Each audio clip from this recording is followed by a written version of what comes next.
I'm going to call the special meeting of the Town Council for June 17th to order. Welcome, everyone. For those of you who were here with us last night, welcome back. Welcome back, Council and staff. We are going to begin our meeting, as we always do, with a roll call. Thank you and good evening. Councilmember Mariko Sayoc. Here. Councilmember Steve Leonardis. Here. Councilmember Rob Rennie. Here. Vice Mayor Barbara Spector. Here. Mayor and Chair Marcia Jensen. Here. Would you all rise and please join us in saying the Pledge of Allegiance?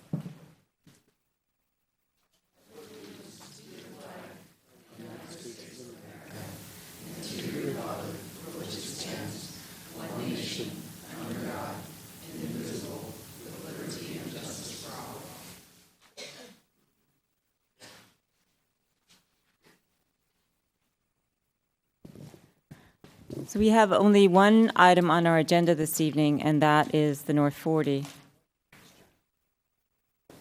Before we start, if you could all silence, please, your devices, and I'll tell you a little bit about how this is going to go tonight.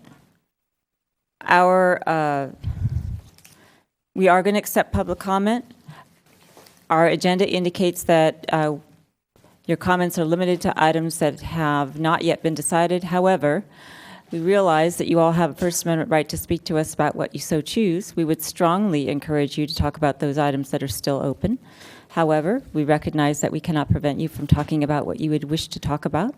So if you want to talk tonight, cards are on the back of the benches. These yellow cards, fill them out with your name, and we'll call you up. Everybody will get 3 minutes.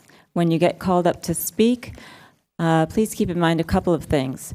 That you are getting up to hopefully give us information that will help us in reaching a decision.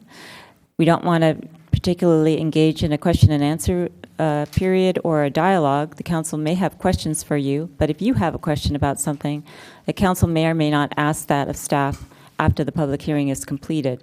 And we'd also make sure that you address your questions or your statements to the council. If you're going to use an overhead or a presentation, you can take the mic out and walk over to that so that we can hear you.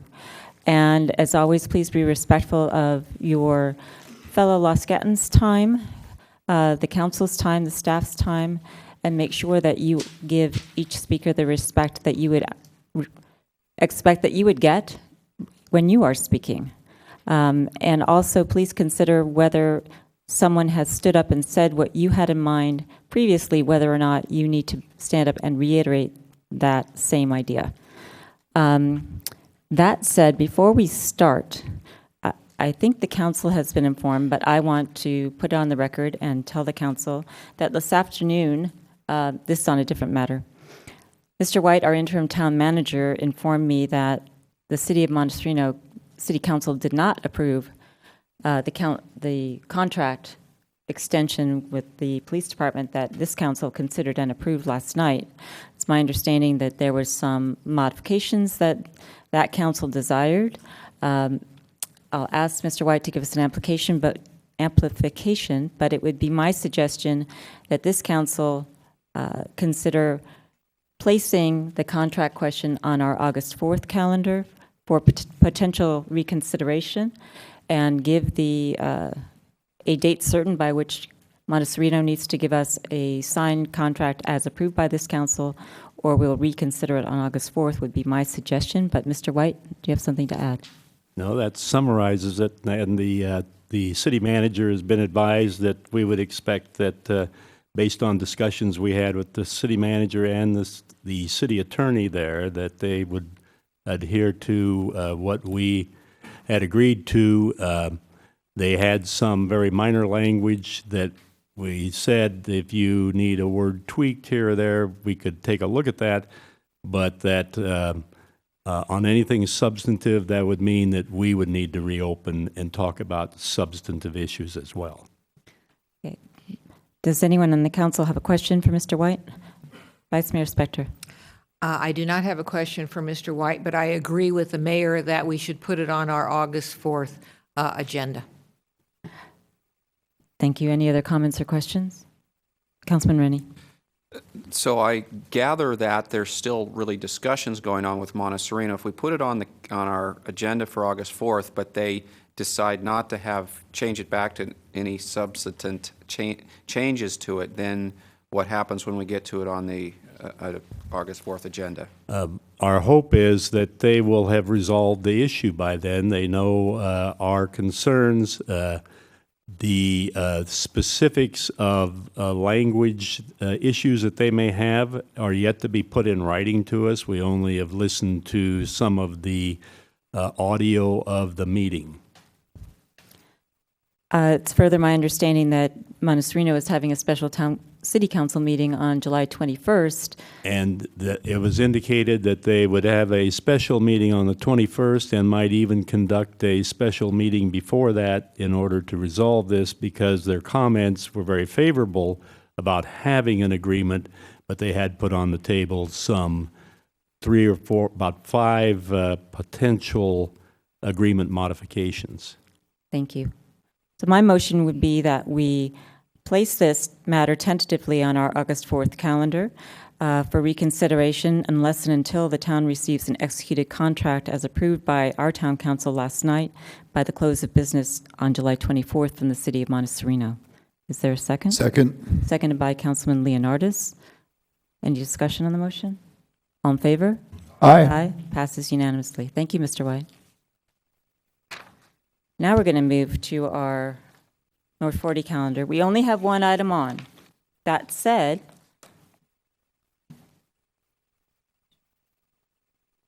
if someone wants to address us on something that's really, really, really not on the agenda tonight, we have an opportunity to do that for 3 minutes before we start our public hearing on the North 40. I have 2 cards. Angelia Dorner.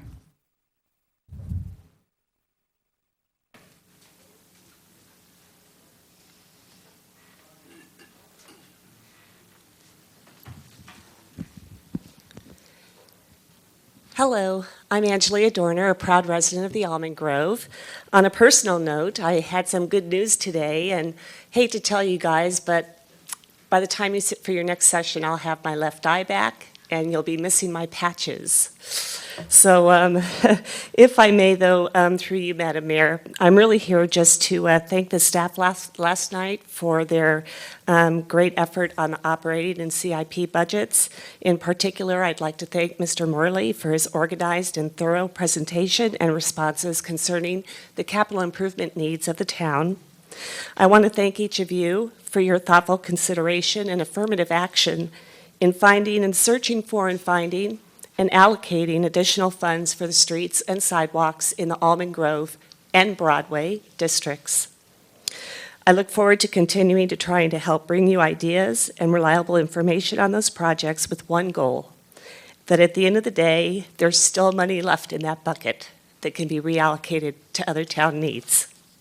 My last comment is simply to echo Mr. McCombs, who, after living here all his life, came to one of these meetings for the first time last night and had to stay until after midnight to address a concern of his with you.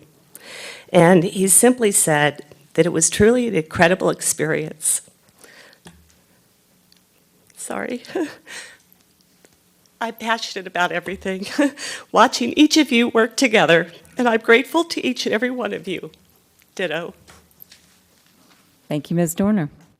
Thank you for staying till midnight. So I just got an excuse to tell you some other ground rules for tonight. Even though you might really like something that someone says, or you might hate something that someone says, please listen respectfully. No applause, no jeers, no booing, no cheering. That was, that's for a sports contest. It's not for tonight. We understand what your position might be. John Shepherdson.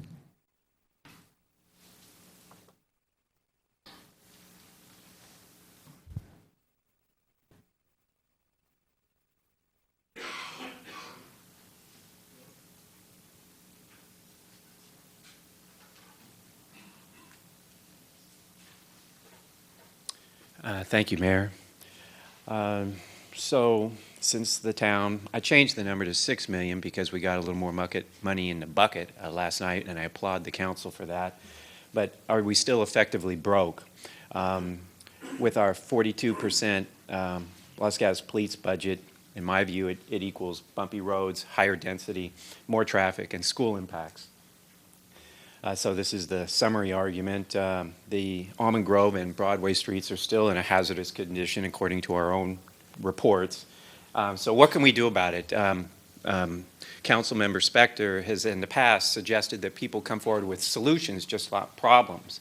And so I'm offering a solution to the town to raise money. And if others have ideas, I would hope that they would bring them to the town as well. My idea is a comprehensive third-party review of our budget, much like an environmental impact report on a large construction project.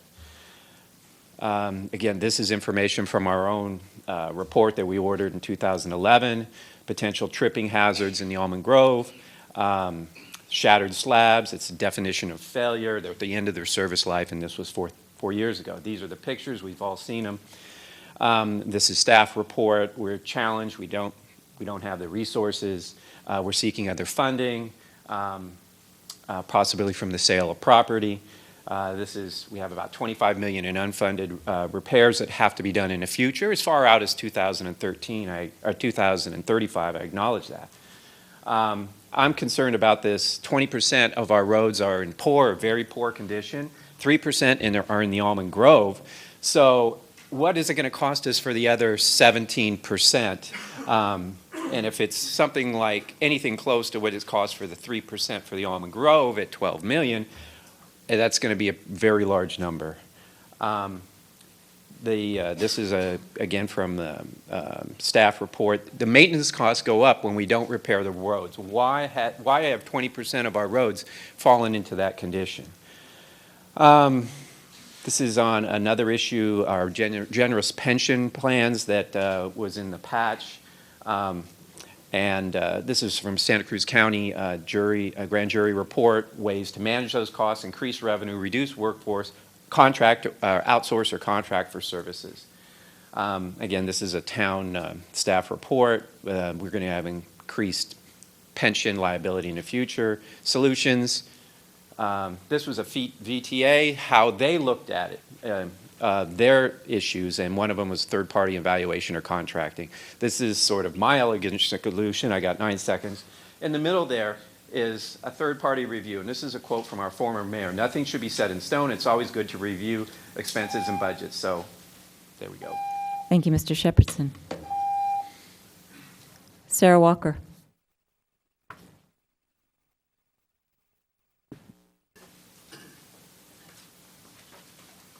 Good evening. We want to thank the council for its concern and actions last night regarding Bachman Park. I wasn't able to say last night that the citizens really want involvement and notification of the plans for the park and some kind of situation where we have a meeting schedule so that we can participate. Right now I'm aware that there's the 4th of July picnic, and that's supposed to be outreach, but our residents are mostly out of town in the 4th of July. And I think it's important that we set some kind of structure for future working with the park department. Obviously, the park commission hasn't coordinated with us either.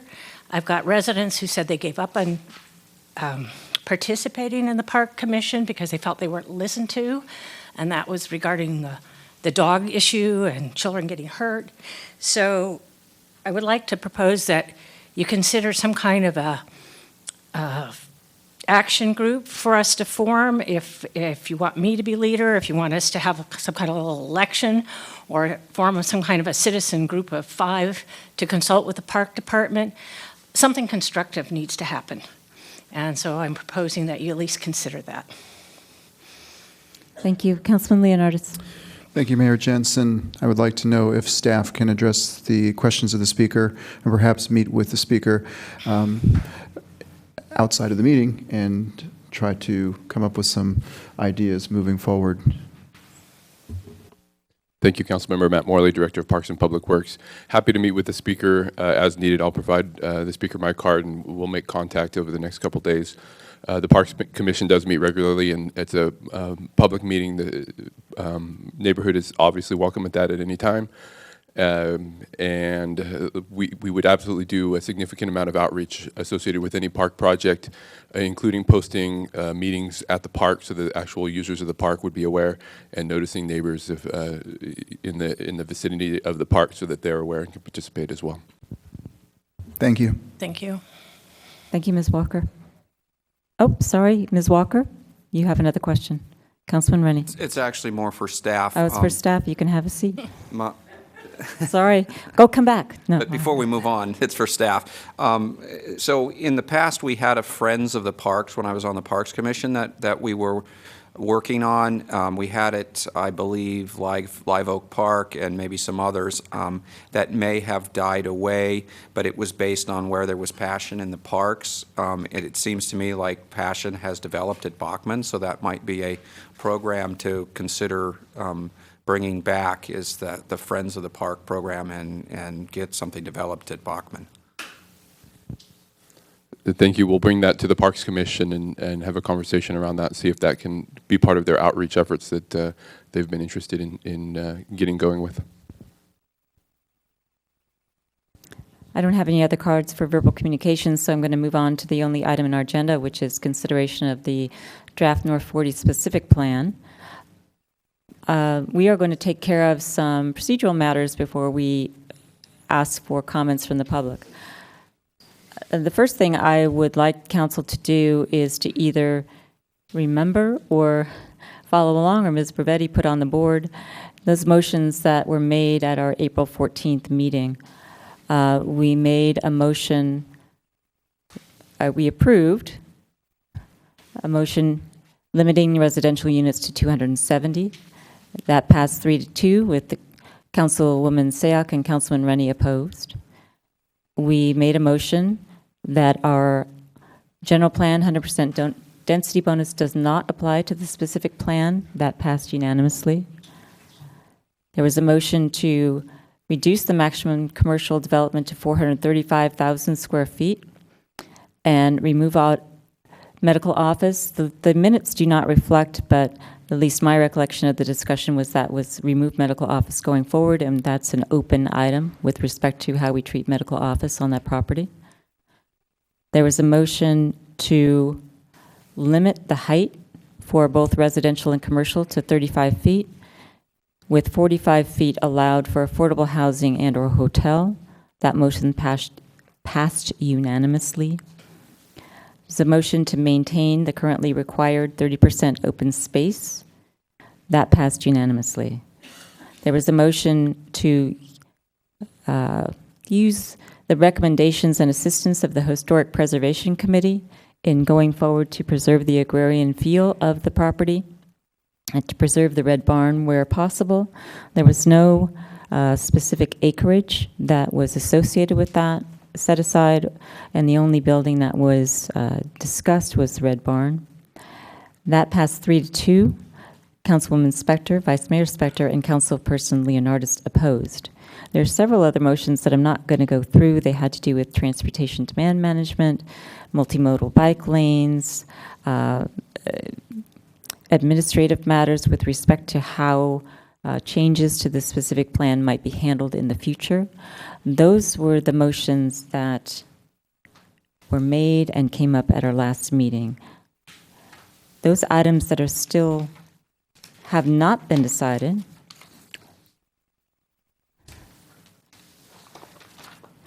that are open are on page 3 of our staff report for tonight, which includes the uses allowed within the 435,000 square foot commercial maximum, and a consideration of the treatment of the existing buildings.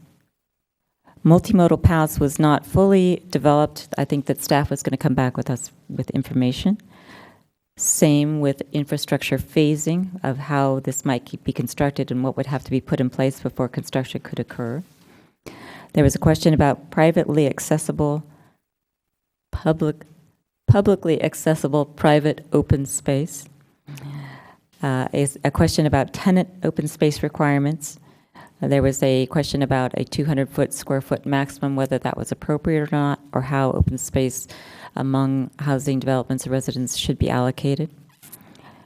There was a question regarding conditional use permit requirements for certain commercial uses, and I think that includes whether the council wanted to include any kind of chart of square footages for commercial buildings, and Ms. Pervetti is nodding at me.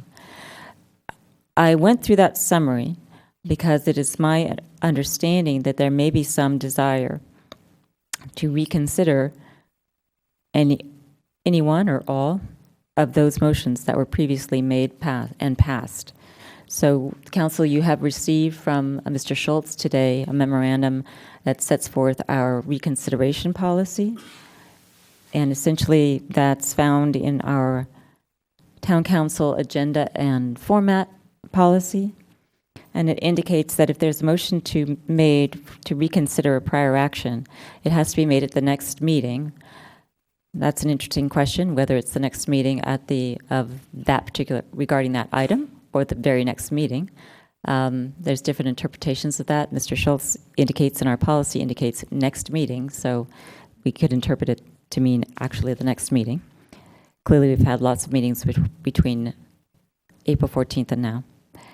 That the maker of the motion shall specifically articulate new information, analysis, or circumstances that warrant reconsideration of the prior action. The motion must be adopted by a majority of the full council, and other procedural items that go with that, including that if something is reconsidered and fully reconsidered after a motion for reconsideration, that after the reconsideration occurs, whatever action is taken at that time, that's the final action and it won't get reconsidered again. That said, if the council wishes to reconsider an item, Mr. Schultz has given us some information about how that would occur, and how that would occur is that there would have to be a motion that would suspend essentially our policy. Mr. Schultz has also informed me, and I'll inform the council, that the council could choose to suspend all of it or a part of it. So we could keep certain things in place, certain things not in place. If there was a motion made to suspend our rules regarding reconsideration, in order for that motion to succeed, it would have to pass by a 4/5 majority. That would be, it would have to pass 4-1 or 5-0 for something to be reconsidered, or for us to suspend our rules. If that motion passes, then we'll go on to consider what, if anything, we want to reconsider.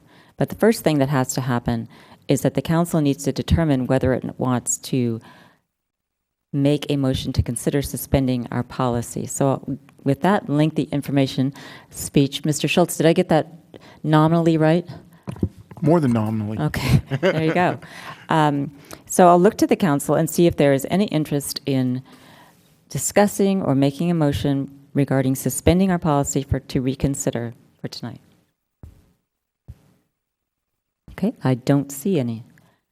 That means that we're not going to reconsider any of the items that we've previously made a decision on. But my caveat about what you can address us about remains. We'd strongly encourage you to talk to us about items that remain open. That said, you can certainly give us the input that you feel that we need in order to make the correct decision. But I've then now recited what we've decided and what is pending before us. So I'll look to now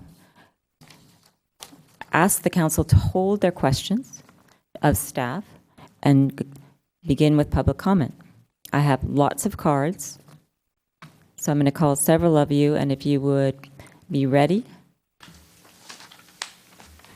to come up, we can do this, hopefully with a certain degree of efficiency. Marianne Izell.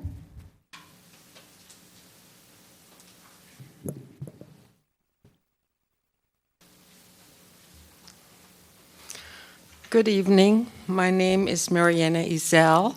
I presently live on Shannon Road, but I'm property owner on Los Gatos Boulevard. I have expressed in previous emails my support of the development of the North 40. And I would like to thank everybody for the work, the hours, and the thoughts that were put into the process of the North 40 and the work that was done done on that. I am hopeful that we will conclude deliberations and finalize the principal process and the principal plan tonight so we can move forward into the future. Thank you. Thank you. See if there's questions for you. There are not. David Lilienstein, and followed by Bill Hirschman.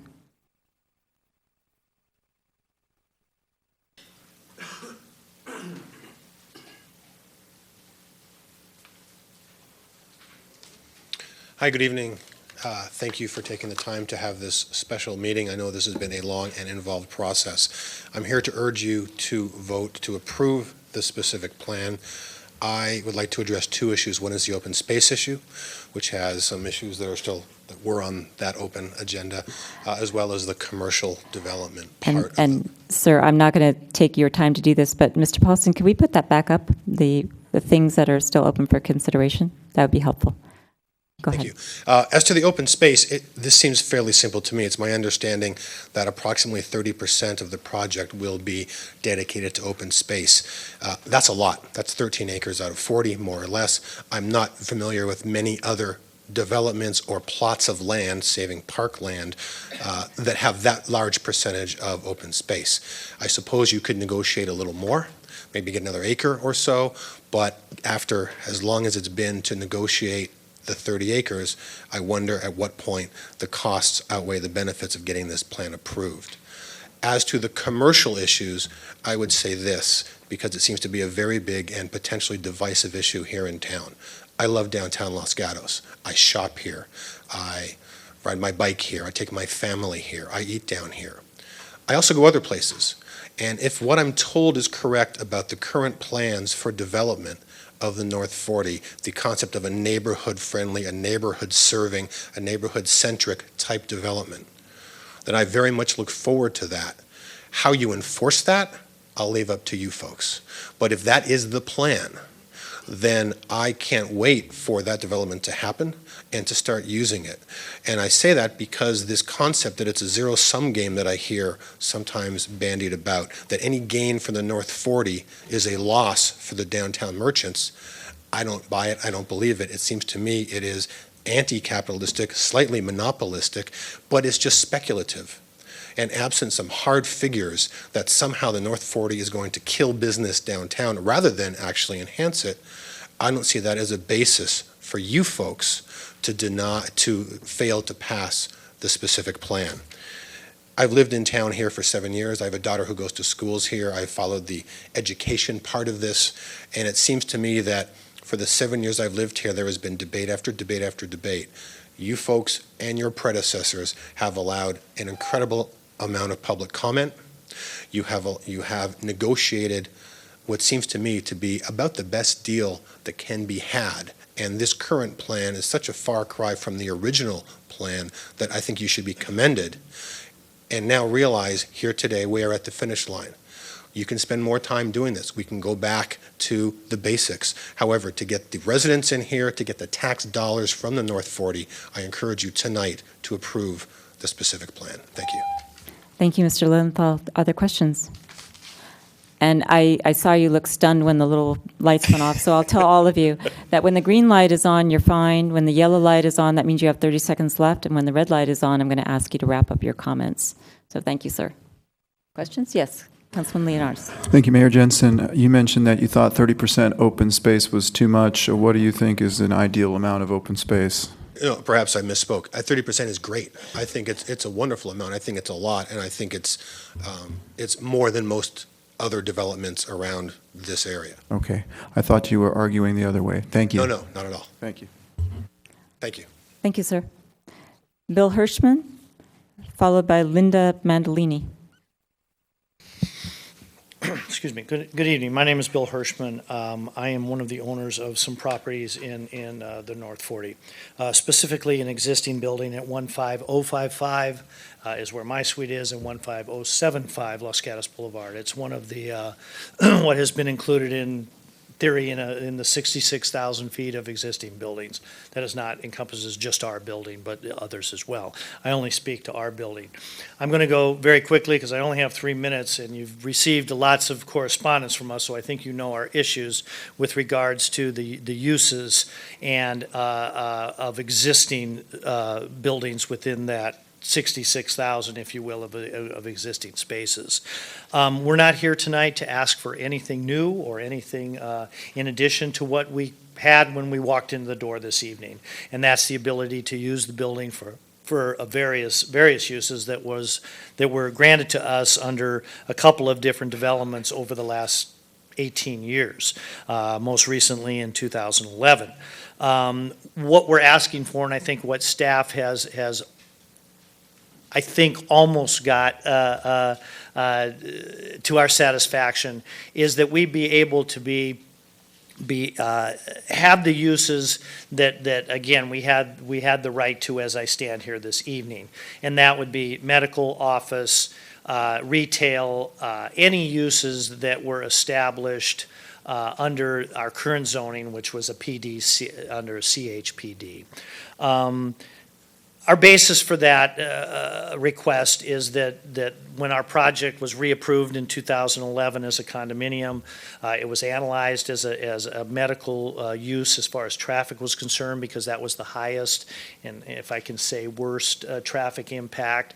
Our fees were all based on that, our traffic fees as well as our community benefit contribution was based to mitigate that traffic impact. Our sewer fees were all based on that type of use, which again, at the time, and I think as Council may believe today, is the worst case scenario relative to traffic. If the uses would change within our building to an office, to a retail, those impacts have already been taken into account when the analysis of the larger North 40 was considered. And so I think our request is simply to allow us to continue to use the building under the rules that it was originally established and the rules that we hope to have in the future. Thank you. Let's see if there's questions for you. Councilman Rennie, then Vice Mayor. Thank you, Madam Mayor. Mr. Hirschman, staff has recommended as one option, as they word it, to recognize medical office uses in 3 specific properties. Is that an adequate solution for you? I'm assuming in that recommendation that the uses that would be recommended would be all uses, because again, all uses as we currently have, which would be office, retail, which we currently have in the building, in our buildings, and medical as well. So to answer your question, it's it's almost acceptable. If what that means is, I think that was addressing, or I'm assuming that recommendation was addressing the comments that would have grandfathered, if you will, for lack of a better word, medical uses and made them a non-conforming use. I'm assuming, and maybe staff can comment on this, our assumption was that those comments were made to kind of modify the language that those uses would be grandfathered. We're simply asking that the uses remain as they are today. Okay, thank you. Thank you. Vice Mayor. Thank you, Madam Mayor. This is for staff with Mr. Hirschman up there. Mr. Hirschman raises some interesting issues which may or might not have been addressed in the May 27th staff report, and I will be following up with issues that I understand have been raised by his presentation. Other questions? Thank you, Mr. Hirschman. Thank you. Linda Manalini, and followed by Matthew Hedis. Thank you, Madam Mayor, members of the council. I'm pleased to be here tonight to speak in favor of this proposal and for you to move forward with a specific plan.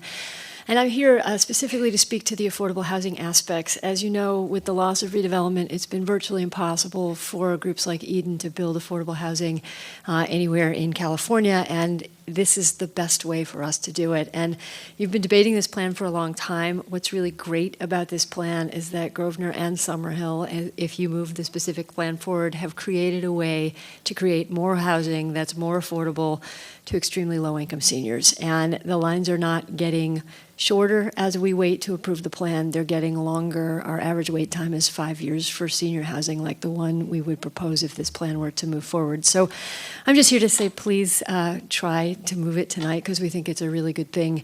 We also like being in this plan because of the amenities that go with it. We score points for being in diverse communities like this, for being located near convenient shopping, for being in areas where we can access things like transit and alternative transportation. And so we like this plan. We like this plan with the open space. We think the open space needs to be usable and functional for our seniors, so community gardens, all of those things matter more to us than the quantity. What really matters to us is how you implement that and how it serves the folks that live there. So we would just encourage you to move forward, and I will save my minute and 32 seconds for somebody else. Thank you. Thank you. Let's see if there's questions before you run away. Oh, thank you very much. Matthew Hedis, followed by Rhodey Firth, I think it is.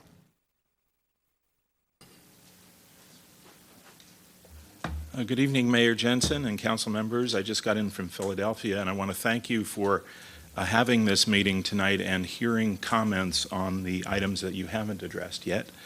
And also I want to thank you for addressing some shortcomings in the plan in housing, building height, and historical preservation. Although a residential square footage reduction has not accompanied the unit reduction. But there's one area that hasn't had much attention, and that's the economic impact of commercial development, particularly in Phase 2, that in the town's own analysis would create a quasi-Santana Row regional shopping center, roughly 85% the size of Santana Row. Remember, as Santana Row emerged between 2000 and 2014, the EIR numbers showed that downtown retail activity declined by 34%.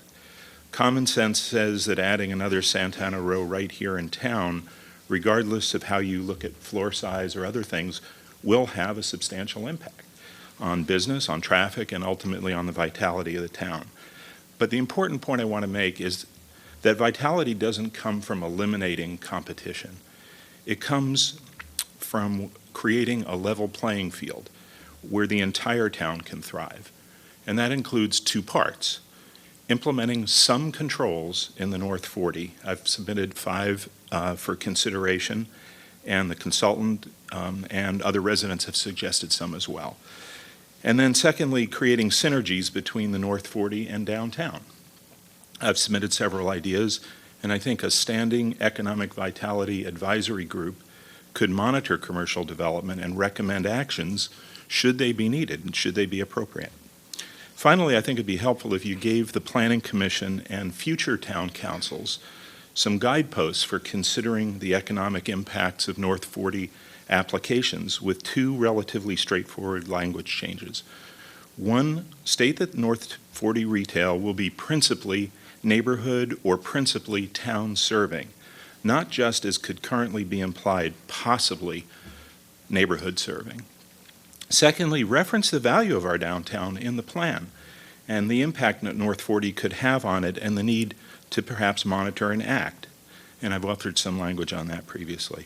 So please consider taking the steps to get this right that I've mentioned. I know this has been a long process, and I know the council is action-oriented and is getting ready to act in the best interest of the town. I know there's frustration on how long it's taken, 3 years or 5 years. But remember, the impact will be felt for at least 5 decades. Some of it may even be permanent.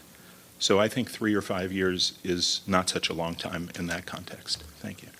Thank you, Mr. Hedis. Councilman Rennie. Thank you, Madam Mayor. Mr. Hedis, I'm interested a little bit about the Standing Economic Advisory Committee. How would the process for that work? So we'd approve the specific plan and we'd ask for this committee, and then where would they fall in the application process? How does that work? So my suggestion as a standing committee is that it do a fair amount of work up front, but then remain to monitor as the development application and the development occurs. I think it should be purely advisory to the council. And I think it could be comprised of council members, planning commission members, and some business owners and operators, a couple in the North 40 and a couple elsewhere in town, and potentially 2 developers, one who has an interest in the North 40 and one who is providing perhaps a different perspective. And then potentially the consultant who prepared the resilience report. And you said advisory to the council, but most everything's going to go through the planning commission, so they'd really be advisory to the planning commission. So when an application comes before the planning commission, they would provide an advisory report or something? Yeah, but I think as any other body or commission, it is governed by the council. It could provide its input to the planning commission, such as other bodies do. Okay, thank you. Other questions for Mr. Hudis? Thank you. Rhodey Firth, followed by Mary Roach. I'm Rhodey Firth of Blossom Hill Manor. I'm sorry, I didn't realize that the public would be able to speak this evening, so I'm not quite as well prepared as I should be. I want to say first, I really appreciate how hard you've worked to make this a project that isn't as dense as the people proposed. But the one thing that I notice constantly is I drive by this property a lot, both sides of it, because I go to Good Samaritan, so I see the sidewalk view of it. And I get off the freeway at Lark Avenue, so I see the freeway thing. And what I've often wondered is, the Yuki family did a pretty good job of planting trees on the streets. And from the freeway side, there's all those gorgeous oleanders, and I don't know what the other shrub is in there. Is there any way to keep any of that landscaping, or the developers just have the right to take all that out? Because it does soften the property a lot. We will consider your question, and we might bring it up with staff later. Thank you. Other questions for Ms. Firth? Thank you. Mary Roach, followed by, I really apologize. Looks like Kothari.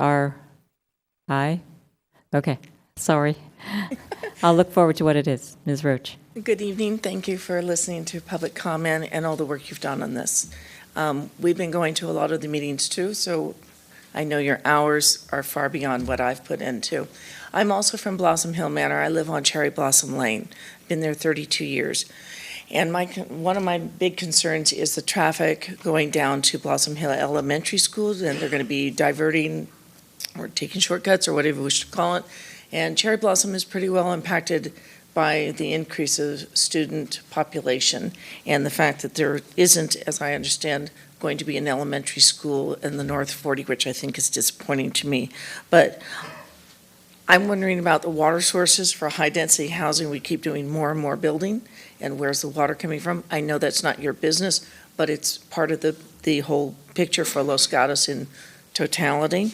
And I really like your height limits. Thank you very much. It's nice not to think of some monstrous thing going up where we will never be able to see the hills anymore. Please, I hope that the height limits include the air conditioning and all the ugliness that are on the top of buildings, so that they're not just out and exposed for everyone to see from the freeway and everywhere else. The Red Barn saving is very positive to me, and some of the few good things I hear about this, because if I had my druthers, it wouldn't be developed, but I don't own it. Okay. One other thing about trees and whatnot, I'm going to slip this in, is because I'm seeing the CVS property with their 22 protected trees, and they're watering one tree, the one big magnolia, but not the others that are along the extension going down towards Los Gatos Almaden Road. And also I'm seeing that the construction over at Netflix, they're letting a lot of those major trees get buried in too much soil, and they haven't been watered for months, and I'm seeing stress as I go to the club across the way. I think that's about it. Thank you very much. Thank you. Other questions? Thank you. He had a question. Oh, you did. I did not see your hand. I apologize. Well, it's really more for you, Madam Mayor. Would you like to review the agreement we know about the schools? It sounds like some people may not be aware of it. I would not like to review it. I'm sure that it's available on our website. Suffice to say that the potential developer and the schools have negotiated an agreement with respect to any residential housing built on that property, but it doesn't have anything to do with traffic. But it does have to do with providing assistance for getting land for another school that's up in the north end of town, or something to that effect. I would commend you, if you're interested, I would commend you to our website or to our staff, and they can provide you with information about that agreement. Doesn't want to open that can of worms. I do not. You know who you are. Now tell me how to pronounce your name. It's Piyush Kothari. Thank you. Okay. Well, thank you for giving me the podium for a minute. I own 3 suites in 15075 Los Gatos Boulevard, which is part of the parcel Mr. Hirschman spoke of. And the history is kind of a little bit long, so give me a minute. We bought all 3 suites, which encompass a small building. We built 1 dental office in there in 2012. We built the other one with all permits, fees paid, everything. We went through permitting, built it out from November 2014. We opened in January 2015. And the 3rd suite is occupied by a hair salon. The reason we bought all 3 is we eventually want to open a dental office that encompasses the whole building. If you move forward with saying no new medical uses in the North 40, then I'm kind of stuck. So I've made 70% of the investment, got 70% of what I was going to, and I'm stuck.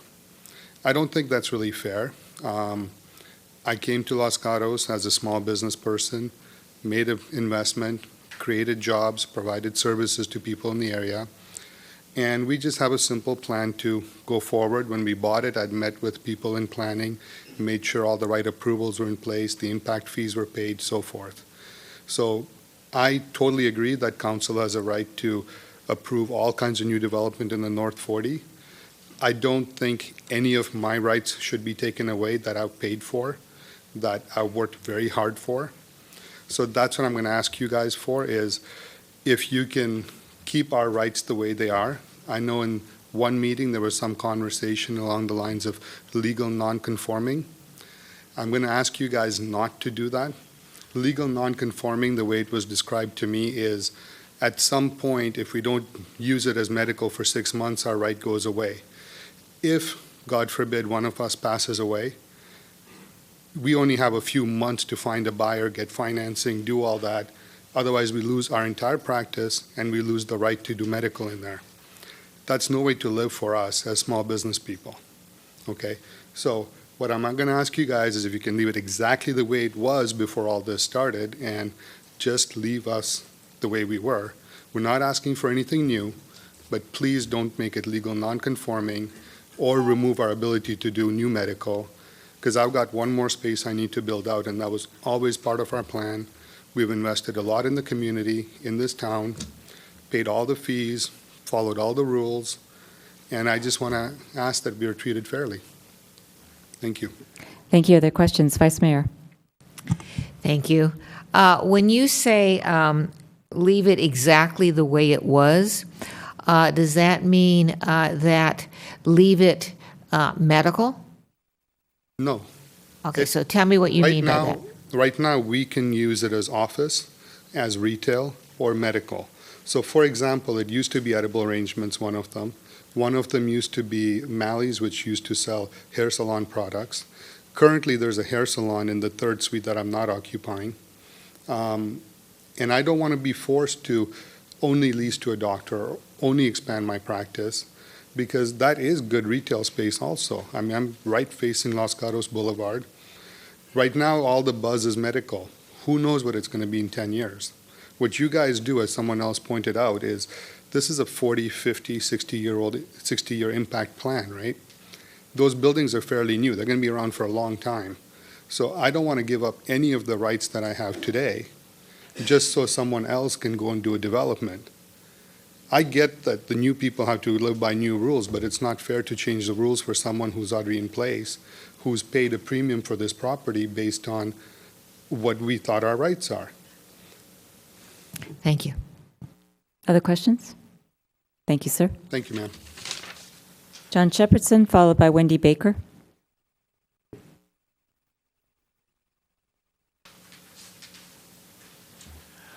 Just wanted to, John Shepherdson, 120 Oak Room. First of all, as I understand it, solar panels are, as I understand, are not part of the specific plan. I would suggest that if we're serious about the environment and global warming and whatnot, that's something that be part of the specific plan, as well as electronic charging stations, as well as cool roads and roofs. Next point is, in terms of the multimodal, I would suggest maximizing the bike paths, and in the future with the biking and shuttles, connecting the downtown with the North 40. Underground parking, I think, would be wonderful. And then this is something that hopefully the developer in the future will entertain and implement, and that would be smart traffic lights.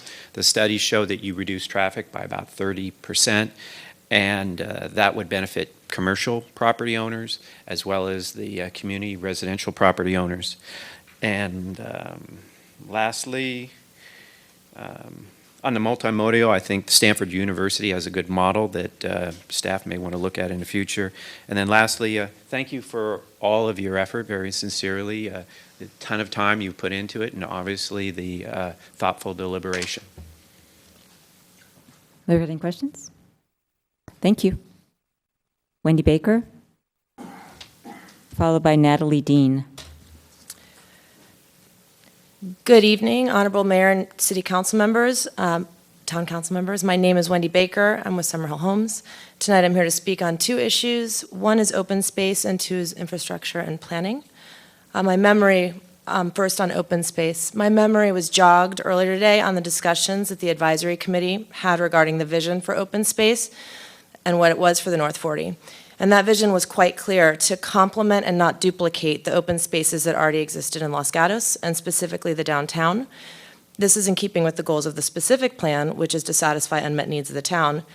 And we interpret this to be elements such as dog parks and modal paseos and linkages, and honoring the agrarian heritage of the property with community gardens and orchard setbacks.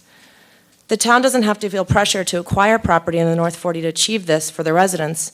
Instead, this will become a great example of a public-private partnership. Public access easements over privately owned and maintained open spaces will be a win-win for the community and are typical conditions of approvals that we see during the development application process. Further, I encourage you to have a discussion on the impact a 200 square foot private open space cap has on architectural design. With the limitation of height, as well as the elimination of a single-family detached home as an option, the creativity of design is already pinched. Reviewing these private open spaces during the development application process provides an opportunity for superior and diverse design. Okay, second, on infrastructure and phasing, the majority of offsite improvements that were identified in the EIR are going to be front-loaded onto Phase 1. This includes Lark, Los Gatos Boulevard, offsite intersections, the main project entrance, the freeway on-ramps, storm drainage improvements for the east side of Los Gatos Boulevard, the water and sewer connections. On-site improvements will be sized for the full build-out of the project, and as everyone knows, you don't want to dig twice to put pipes in. The termination of in-tract roads and utilities can be ensured for long-term connections for future phases, again through reciprocal easements, again to be shown on a future tentative map application. And they can also be treated aesthetically so that they do not appear to be unfinished. The specific plan can always require future applicants to show a rendering of the in-tract road terminations to ensure that these are to the town standards. This has been a very thoughtful process, and we really thank you for your time. I'm enthusiastic to continue to work with Grosvenor and Eden and the many property owners that are on the North 40 towards the implementation of the town-specific plan. You have a question, Vice Mayor. Thank you. Ms. Baker, some of the things in discussing the open space, we're dealing with the specific plan now, so we're dealing generally with percentages and where the open space goes. You were talking about things like gardens and dog parks as being good things, but you're talking about an application. What is your input on the percentage of open space and what type of open space it should be vis-a-vis the specific plan? I think that the specific plan nailed it as far as it's consistently been looking at unmet needs for the town. That's why I'm bringing up, we are one applicant. Different applicants could have, there's many property owners on the North 40, different visions for what that open space could be. One thing that the specific plan calls out are those orchard setbacks along Lark and Los Gatos Boulevard, so that has been identified in the specific plan. And I think that our interpretation are for further agrarian uses. As far as percentages, again, I think that in going through that process, the multi-year process of the advisory committee, it was always contemplated to have it more spread throughout the plan so that it was a greener feeling plan throughout. So it wasn't all bunched into certain spaces, and that you could make some really cool, there could be cool opportunities for those unmet needs. And I was just giving some examples, but I think that percentage is, it's a very high percentage. It's unusual that we see something that high in the development community, but I think it's attainable, and it's going to meet the look and feel of Los Gatos. I will agree that the vision had always been to spread the open space throughout the property. What is your input on the green open space versus the hardscape open space versus the private open space? Again, if you're looking at historical, which we're not in the historical anymore, now we're in the here and now, but it was an idea of even private open space. I mean, this is all essentially private open space because unless there's a public park, but it all have most of it would have public easements over it. And to get that green feeling, that separation between buildings, that's why I refer to that 200 square feet. Maybe you can get a little more separation between buildings and afford people someplace to grill or something like that. But as far as I'm sorry, I forgot the first part of your question, if you wouldn't mind. I went off on a tangent. I don't want to not I probably answer forgot it. about it, too. I know, I don't want to not answer it, though.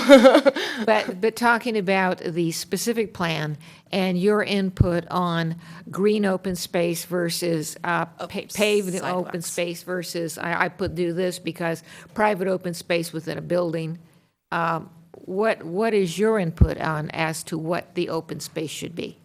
Okay, so anything that's unless it's on a podium, and because of the limitation of height, I don't think you're going to have that consideration very often in the specific plan unless it's maybe for an affordable unit. But the elimination of height essentially eliminates podium open space. So you're talking about first floor open space. So you're not talking about second story decks. That's what the specific plan calls that out as not being true open space. Meeting the green and the intent of the specific plan, all open space always has sidewalks because you want to walk around in it, that as far as parks and so forth. A 10%, portion of that being sidewalks or multimodal paths where you're really getting to utilize the orchard setbacks and you have an opportunity to be a part of that inside of that, I think that's appropriate. And you wouldn't want to discount that because you're going to be eliminating a way for people to get around and actually move within the plan. Councilman Rennie? Thank you, Madam Mayor. Ms. Baker, so let me ask a question referencing page 2-25 in our specific plan, which is section 2.7.2 residential open space. It currently says that there's a maximum of 200 square feet per unit of ground floor private open space allowed. Does that have an effect on your ability to create a quality development? I believe that providing the opportunity to have some units that have more than that gives a diversity of product type. When you're limited to have 35 feet, like I said, you effectively eliminate a podium or a wrap type of product, which is more of your multifamily type feel. So then you're talking about a townhome product because the specific plan does not allow for single-family detached homes. So the traditional single-family detached home on a larger lot, that doesn't exist. So as an option, you've gotten squeezed already into a certain product type. In order to be able to deliver some creativity on design on what that product type looks like, I think it'd be really unique and special to be able to provide some spaces, not all of the spaces, but some of those spaces to have more than 200 square feet. I think the intent was perhaps to limit who the users might be of that private open space. But when you have a smaller unit, sometimes you like to use some of your outdoor space as indoor-outdoor space. So just having the opportunity to have it I think will create flexibility and superior design. So let me make sure I understand. You have a set of pre-set designs, say 3, 4 different types of designs, and this eliminates one or more of your preset designs that you would use? Yeah, I'm going to speak broadly because we did have a development application, but that's not what's in front of us. But we had 19 floor plans on there, and then I'd say probably 7 of those would get eliminated because of the elimination of this opportunity. In 200 square feet, it's not necessarily 20 by 10. It might be wrapping around a corner. There's all sorts of ways of measuring private open space as well. So it does eliminate certain opportunities for flexibility and product design.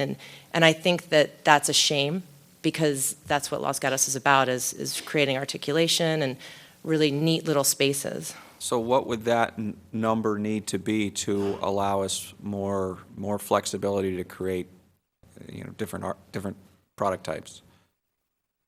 I hate to be very developer-y and say I don't think that there should be a cap, but I think that you're going to look at it during the application review process, and you're going to be reviewing what the designs of the plans are, and you can assess at that point. It's a little bit arbitrary right now to put a cap on it, or a minimum or a maximum. You should look at the designs and how they all fit together, just so that you can see the whole picture. And that's not going to happen until later. Okay, thank you. Any other questions? Thank you, Ms. Baker. Thank you. Natalie Dean, followed by Lee Quintana.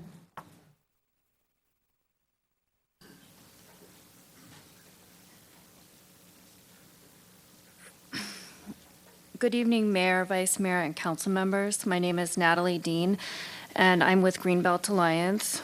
We protect the region's open spaces from development while helping to create great neighborhoods that are amazing places for everyone. As you may know, over the next generation, the Bay Area's population will grow by roughly 2 million people, from 7 million today to 9 million. In order to accommodate the growth, Los Gatos needs to play its part. Will we choose to protect natural landscapes, farms, and ranches as we grow, or sprawl ever outward? Will we choose to invest in the vitality of our cities and towns, making neighborhoods where people are proud to call home, like the North 40 site? Or will we neglect our existing communities in order to fuel destructive sprawl? To grow in a positive way, we need to build the types of developments that will sustain and benefit our region for generations. Infill development, which is new homes, shops, and workplaces within existing cities and towns, will deliver economic, environmental, and quality of life benefits to Los Gatos. Done right, it can transform underutilized sites into safe, inviting places and create thriving neighborhoods that provide the housing choices essential to meeting the needs of all incomes. It can foster more walkable, bicycle-friendly neighborhoods that lead to active lifestyles and healthy communities, and help ease development pressure on our treasured open spaces, which are among the best things about living in the Bay Area. By providing a compact, walkable community, North 40 will provide significant environmental, social, and economic benefits to Los Gatos and the region at large.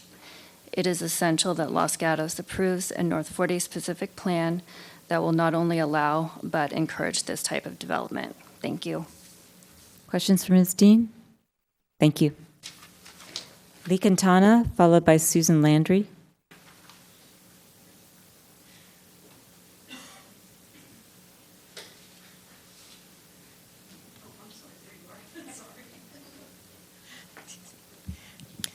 Lee Quintana, 5 Palm Avenue. I just want to make a few comments. Addressing the medical office issue, I would suggest that no new medical office apply to any new building construction, and that the offices and uses that were approved in the existing buildings along Los Gatos Boulevard be allowed to continue. I also would like to ask the council that once you've made your final decisions, that you ask staff to review the entire document for possibilities of organizational changes and clarification so that it's a more readable document without changing the intent of any of the motions that that you make and you approve. I would also ask that areas that are intended for the public to use, understanding that it's all going to be privately owned, but that there be public access easements to those areas that are intended for the public to be able to use that are not associated with the private use of the individual housing units, etc. And lastly, I would just like to ditto the comments that Jeff Lockridge made last night, and also to ask you to take action tonight. Thank you. Thank you. Are there any questions? Susan Landry, followed by Ann Fisher. I have a handout. Did it get passed out?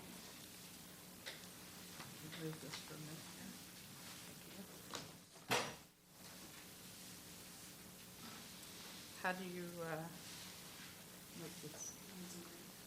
I don't think it's all on the board if it says something's cut off of it.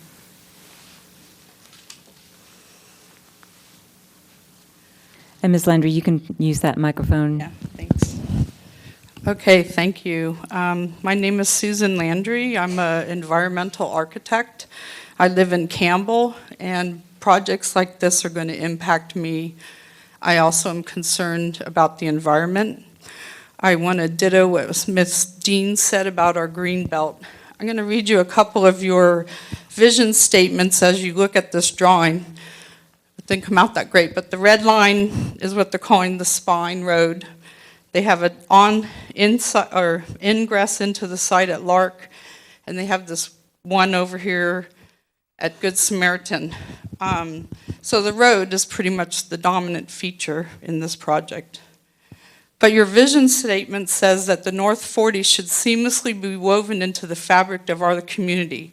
It should be respectful of precious resources and offer unique attributes that enrich the quality of life. There's open space goals that talk about integration, interconnectedness of systems and open spaces, landscape buffers, networks of open spaces, pedestrian-friendly, historical uses, and I'm looking at the map thinking the road dominates the project. To have all of your goals take place, there needs to be linkages and connections and provide opportunities for human interaction with each other in nature. I'd like you to take a holistic approach and embrace solving the bigger pictures, the bigger issues.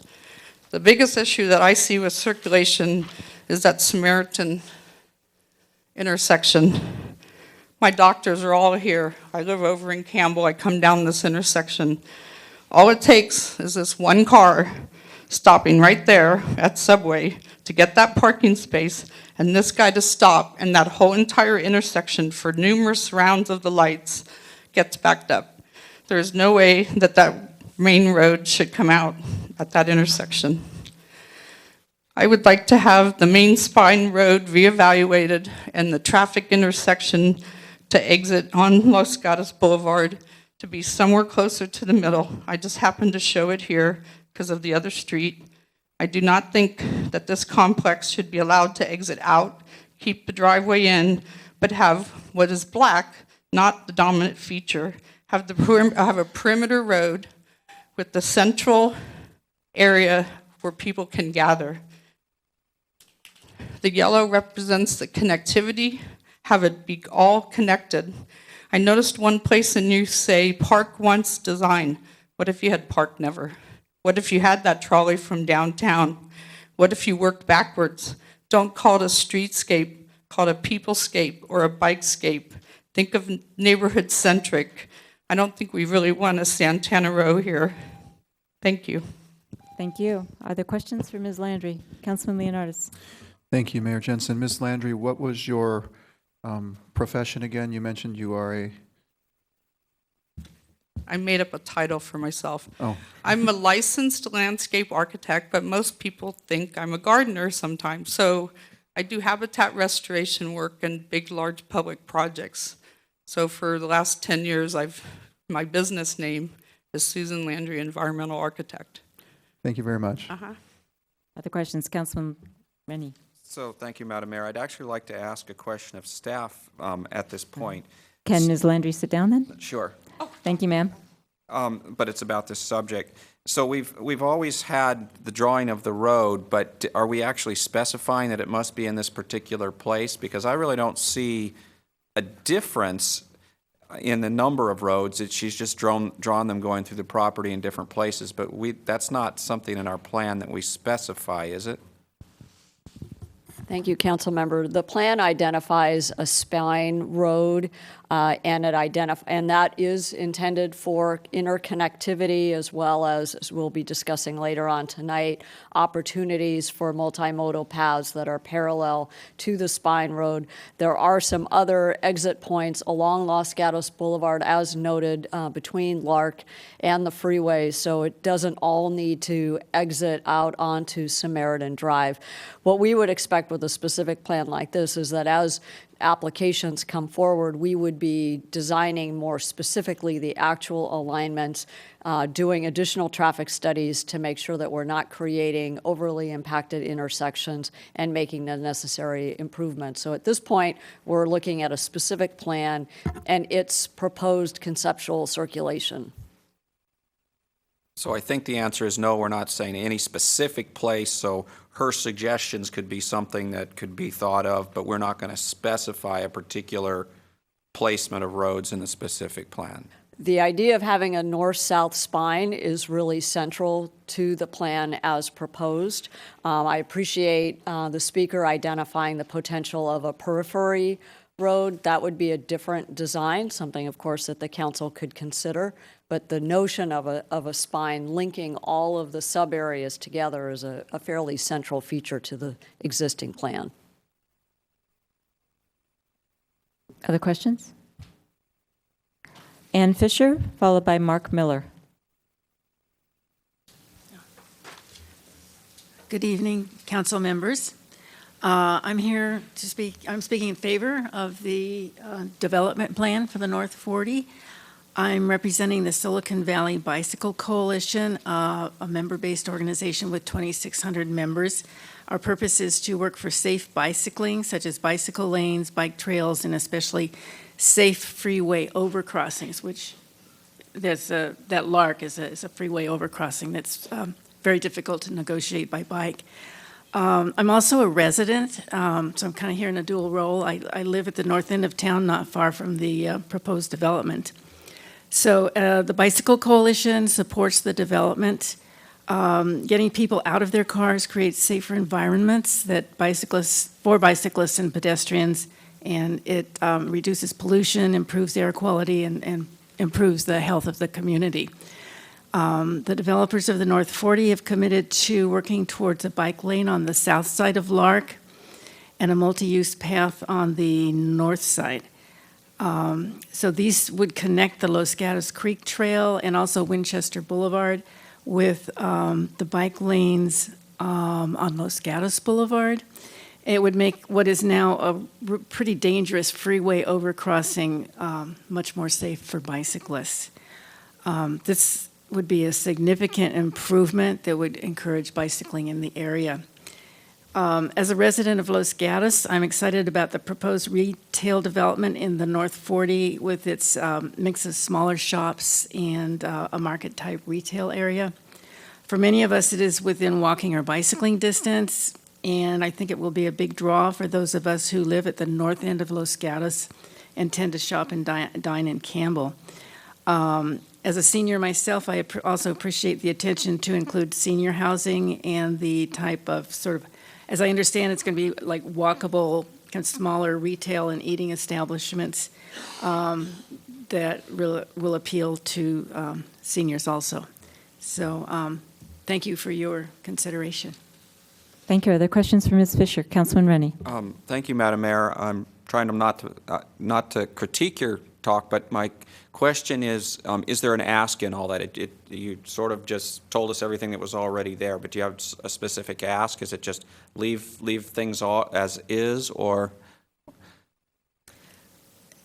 Well, as the Bicycle Coalition is mainly interested in the bicycling part of it, which is already planned. That's in it, so we're saying we're in favor of it and hope that this will be approved with these plans. As a resident, I'm pretty much agreeing with what's there. I don't have an additional ask. Okay, thank Yeah. you. Thank you, ma'am. Mark Miller, followed by Don Capobras. Thank you, Madam Mayor and Council. My name is Mark Miller. I'm a longstanding resident of Los Gatos. And I'll be brief. I actually have primarily two concerns. I'm a firm supporter of the development of the North 40. I'm very much behind that. My concern, however, is that that the design takes into account the fact that there are a lot of residential homes on the other side of Lark Avenue, and that the residential part of this development be on that side of the development, and not in any way be the primary entryway to anything that would be commercial. There's already Palo Alto Medical Foundation that's going to add a lot of traffic to that area once that goes live.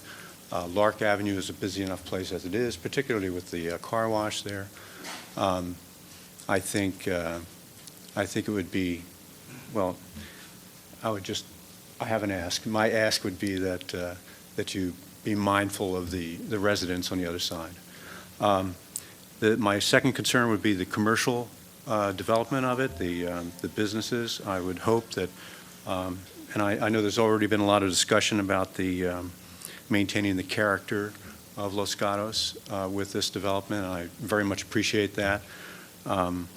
In having, in that line, I would like to also say that it would be a huge disappointment in my, I would see it as a huge disappointment if any big box stores were to end up even in phase 2. I think to maintain the character of Los Gatos, it would be a mistake if we brought in Targets or Walmarts or Costco's or something like that. We'd be headed toward a Mountain View, Sunnyvale kind of a look and feel, which is not how I see Los Gatos, and I suspect many of us don't see it that way.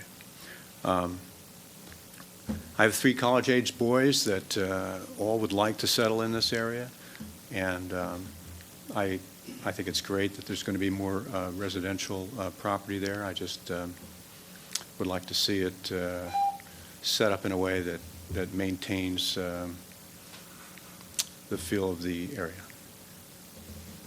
Thank you, Mr. Miller. You're very soft-spoken, so you have a question. Can I ask you to get a little bit closer to the microphone? Vice Mayor Spector. Thank you. Your first point that we are asking the council to be mindful of the residents. I wasn't quite clear what you were asking us to do with regard to the specific plan. Specifically, what I'd like to see is the residential part of the development of the North 40 start there. In other words, not have the commercial buildings on the Lark Avenue side, have it favor the Los Gatos Boulevard side, which is obviously more commercial anyway. All right, thank you. Any other questions?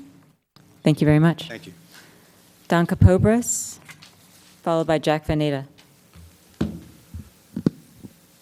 Madam Mayor, Vice Mayor, Council members, I'm Don Capobras with Grosvenor. I'll be speaking on 2 items related to the commercial development guidelines, and there's really 2 primary issues that have surfaced over the 7 years that I've been working on the project. One is commercial's potential impact on downtown, and the second group of issues has really been kind of the traffic impacts and the look and feel of Los Gatos. Finding common ground on the first potential impact has been pretty elusive. There's been a clamor for more reports has been relentless, although over the years the town has commissioned major economic studies, one in 2011, the second in 2004 that had accompanied the EIR, and at the beginning of this public hearing in September, a study by San Jose State. Over these years, we've done a good job in finding common ground on often conflicting interests, but on this one, we haven't found common ground because point blank, there will be no negative impact to downtown. That's what the conclusion of the report say. As retail folks, we pay attention to trade areas, and a trade area is either defined by a mile radii or a drive time. And a local, not regional focused trade area is about a 3-mile radius from this site. And within a 3-mile radius, the number of people and the amount of money that are made by the population yields a need of over 2 million square feet of additional retail square footage. If the town doesn't do something in Los Gatos, the surrounding communities will eat into this 2 million square feet of additional retail market that exists. Not doing something in Los Gatos is handing tax dollars over to Campbell and San Jose. I find it interesting, a comment has been made that downtown Los Gatos has been affected somehow by Santana Row and Valley Fair, whereas with the expansion of Santana Row and the success of Valley Fair, I take a look at Campbell and see how that has performed over the years. The second part of the process has done a better job on the second set of issues, the traffic and the look and feel of Los Gatos. And you have to bear with me for a second here. If you go back to when we first came on board and you took away the filters that you gave us in 2012, the North 40 should be a regional draw. And we think there's 8 million square feet of supportable retail in a 30-minute drive time. What you've done for the look and feel of Los Gatos and the traffic is reduce what could have been a 1.2 million square foot center, which it was decades in planning in Los Gatos, and you've reduced it to a third at 400,000 square feet. It took us out of the regional draw, focused attention more locally. Traffic will be significantly less, and the process did its job. So retail is a dynamic field. It's constantly changing. Mr. Kapobras, your time is up, but I'll bet there's questions for you. Sure. Councilwoman Sayoc. Thank you. Mr. Kapobras, one of the first things that you'd cited was the 3-mile radius with, and your research shows over 2 million square feet of additional retail. What does your research show about restaurants? Right. Or do you include that in your? The 2 million square feet does include restaurant space. If you bear with me, I can get you a little bit more specificity. In that 3-mile radius, and again, it gets you basically to Campbell, and we do know, it's interesting, there isn't an electric fence at the border of Los Gatos. You can see it by the scrub gowns that are at Panera every day. People from San Jose are crossing the street and coming into Los Gatos. So the 3-mile radius is probably a smaller ring than what we would use. And within that 3-mile radius, 2.4 million square feet of unmet retail demand. Of that, 259,000 square feet of restaurant space.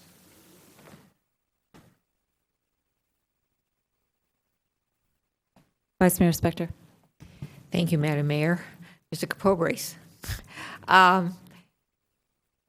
Over the many years, you and I have spoken periodically about the specific plan, but right now, we know, as you pointed out, we have the economic analysis that was part of the draft EIR, and that showed a leakage of general merchandise. And then we have, right now, the draft-specific plan provides for units 25 to 50,000 square feet, and we have a lot of people concerned, oh my God, big box in Los Gatos. Mm-hmm. If you can just give us some parameters on that. You in the past and others have said, oh, we want an REI. How big generally is an REI? Yeah, thank you for the question. It's interesting, as I said, retail is changing so fast. Probably when we started speaking, when I was 14. I was 12. You don't look a day over 13. I used to have a lot more hair. Our REI, just a couple of years ago was probably a 35,000 square foot store. The beauty of where retail's going because of internet and because of more efficient logistics, retail's getting smaller. The square footage of the stores are getting smaller. And so, it could be in the 25,000 square foot range now. We're not a big, we think we can do this based on the work that we've done with the town and the advisory committee over the years. This isn't going to be anchored by what people call big boxes. Just to give you context, a traditional Target, which I'm not opposed to a Target, but a traditional Target is about 135,000 square feet. A Costco could be 200,000 square feet. They get very big.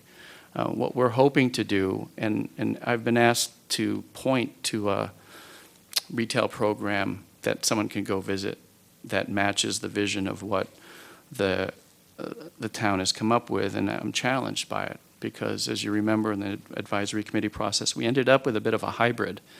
And having to marry these competing interests is very interesting. This neighborhood serving retail and also providing for some larger boxes that you can't find downtown. So if REI were to come in to see the mayor and say we'd like a space in Los Gatos, there really isn't a place for them to go. So marrying the neighborhood serving, which we're working with Highland Oaks and the people on the north end of town with, but this town serving to stop this $80 million worth of leakage has proven to be a bit of a challenge in terms of finding an example of what it looks like. But because of the retail trade area that we have, because we are Los Gatos, we think we can be successful with a model that doesn't really, naturally exist in the marketplace. We think we can break up the size of those middle-sized boxes, the 25, 30,000 square foot boxes, with some smaller shop space and some restaurants to make it not feel so boxy and power center-like. But I think, I've used this quote a lot, we've shaken the snow globe up a lot over the years, and I don't think we're going to shake it much more and come up with a way to meet these competing interests as we have today. But retail is going to change. By the time we get to it, it's going to be different. I would include the office in that as well. We're in one of the most creative parts of the world in West Silicon Valley. How office interacts with retail, interacts with residential, is changing, and I hate to say it. It's this next generation that's really driving how things are going to be in the future. And we're just looking for the flexibility. We've put a lot of effort and constraints into the specific plan to get to this point. You've given us some really good tools to work with. We're just asking for flexibility to have as many tools as possible to implement something that can really work, be successful, not compete with downtown, but complement downtown. We own property on Los Gatos Boulevard. You got to worry about what happens on the boulevard as well from a retail program. So you have a unique opportunity with your boutiques and the gorgeous downtown. You have kind of your day-to-day goods and services on the boulevard and a bookend in the North 40 where you can put in some retail that we just can't find in Los Gatos. I'll end with this visual. When we started work in Los Gatos, someone told me you can't buy men's underwear in the town. So it's that kind of stuff, the leakage that's going on to San Jose. I guess men are driving up to San Jose or Campbell to buy underwear. And that's what we can work on. Thank you for your 3-minute presentation. Is there and Banana Republic, Vice Mayor Spector? Thank you. And I do have questions. I know you use that as an opportunity to finish up your talk, but and that's cool. I'm well trained. Yeah, I know. You know how to get it. Anyway. I'll be brief. The question is, I seem to recall in the years that we've been looking at these things that the target in Westgate, let's say, is about 110,000 square feet. Does that seem about right? Yep. And I think that the Safeway that we have downtown is about 40,000 square feet. That's probably right.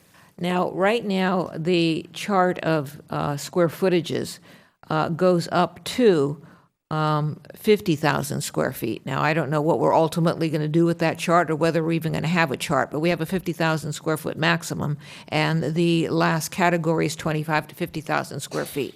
What's your take on those kinds of numbers as the upper end? Yeah, what we looked for, I think we have to be careful. The filters that we have, I know I'm going to try to be really brief. You've provided the guiding principles and the vision statement in the specific plan. That drives everything, as I've told you. It drives everything that we look at on the North 40. It's a very, very good filter. And so when all of a sudden you start thinking of a 110,000 square foot target, you get challenged by it. All we were looking for in our conversations to this point is if we find a tenant or another developer finds a tenant that's 50,000 square feet or larger, that you allow for a CUP at that level, a special process essentially, so that if we do find a tenant that we all like and we all want, we don't have to amend the specific plan. I'm a big believer that retail is getting smaller. I think I shared this example to you. As you said, Target's always been above 100,000 square feet. For the first time in, as far as I know, Target has approached people for 15,000 square feet of space. It's changing so dramatically in front of our face. That was 15000. So I am comfortable trying to keep that number lower, but if there's this miraculous retailer that's over 50,000 square feet, have a developer come back with a CUP. Thank you. Any other questions? Councilwoman Sayak. One more. Something that you had said about wanting flexibility, I think is a key issue because on the one hand, I understand that retail's changing. We've heard that from many speakers. But on the other hand, the idea of a specific plan that many are asking for is to have and maintain some sort of control so that, frankly, you as a developer don't run the show. So understanding that that is essentially the issue of the specific plan, and there have been several ideas that have been thrown out, such as this economic advisory group. If such a group were to be created, how would you, as a potential developer, bring forward a sampling of what your vision is? And we've talked about the committee going forward. I've had conversations with Mr. Hudis on this. And we like the experience that we have with Historic Preservation Committee, and I think that process would look very similar. I'm a little bit leery of getting into a committee now, but we've talked about it in the past. When we put together a developer puts together a retail program, most likely he or she will have the tenants in tow, or I'm sorry, the anchor tenants in tow, and very much unlikely they will have the rest of the tenants in place. And so what you will see is a site plan and a building layout with the anchor tenants laid out, the bigger spaces. But, as we go through that exercise, if I shout out to you Neiman and Macy's as an anchor, we're not doing that. It's too big. But if you visualize Neiman and Macy's, you can kind of see what else comes with it. If we say Bed Bath Beyond, Linens and Things, and Michael's, you kind of get a feel for what's coming next in terms of the rest of the retail. So you get it by the anchors. If I say Safeway, you kind of get the feel. It's very formulaic and somewhat uncreative on the retail side.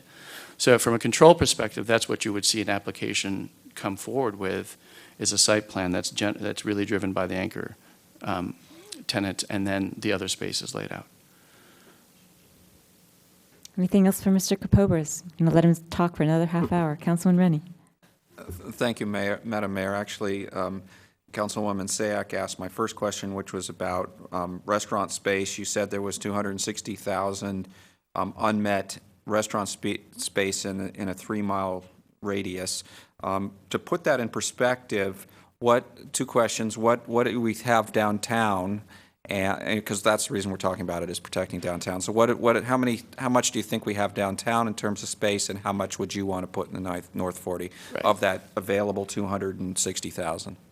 The first question, you're going to make me do math in my head, and I can't do it with this pressure on me. So you have 70 restaurants in the downtown core alone, not including Winchester, not including Los Gatos, or not including Winchester and Los Gatos Boulevard and probably Union. But in the downtown core alone, you have 70 restaurants. I don't have the total square footage, council member, but if you assume, on average they're 2,000 square feet or 3,000 square feet, it might approximate the square footage that you have. There's going to be some larger restaurants and there's going to be some smaller restaurants. But the survey we saw in the downtown core has 70 restaurants total. The second question on how many restaurants would we see in the North 40, some people won't believe this. Obviously, I have an idea of what to do with the Phase 2 portion of the property, but as everyone knows, we have a timing issue on the transaction with the Yuki family. We really haven't specifically laid out kind of where each restaurant goes. We don't know where the specific plan's going to be. You know, but we would like the opportunity to do, and here's the other thing that we're confronted with. We have to negotiate all these leases at once, and they have exclusivity clauses to them. So us loading up on as many restaurants as we can is almost impossible, because the White Linen Restaurant will want to be one of the only White Linen restaurants there. The casual breakfast, lunch, dinner restaurant will want an exclusive clause. It does tend to self-regulate itself, but we want an opportunity for different choices for the North 40, for the north end of town. In the food and beverage category, you do include the opportunity for some type of entertainment, where we've never been big fans of cinema or theater, but within that category, maybe a jazz club, maybe a comedy club, maybe a Lucky Strike bowling alley kind of falls into that.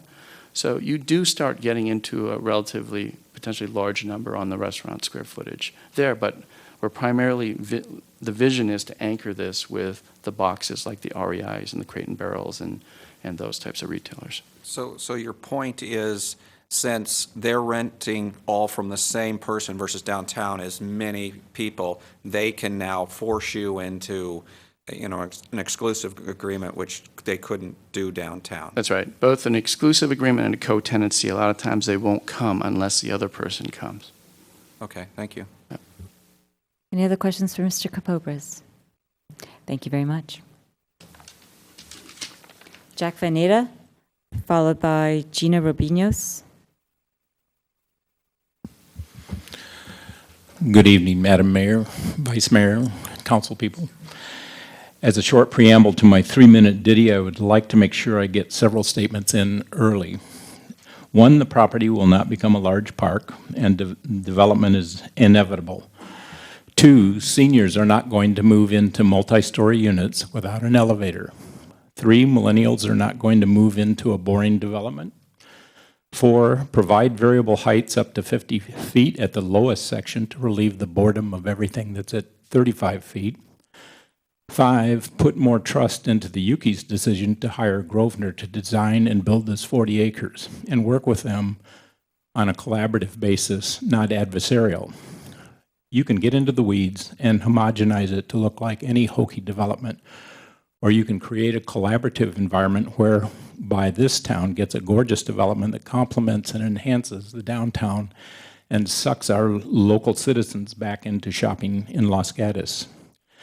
As good as you all are at your own jobs and as council people, I am concerned that if there is design at the dais, we may be homogenizing the North 40 to not look anything like downtown Los Gatos, but more like what we got at Swanson Ford.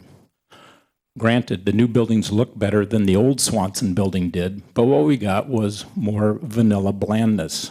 With good property owners, good developers, and good work, setting the top level parameters at the council level, I would hate to see the council getting deep into the weeds of designing a development for which none of you or us have been trained. I would encourage you to continue the high-level parameters and forget about setting percentage limits on the types of businesses. Developers are professionals, just as are attorneys, engineers, and realtors. Regardless of how smart a person might be, I would not hire him or her to design and build out 40 acres without a huge, experienced, well-financed company running the whole thing. Somewhere along the development line, you have to place trust in the Yuki's decision to go with Grosvenor and trust in Grosvenor to build a development that they will be proud of, as will we.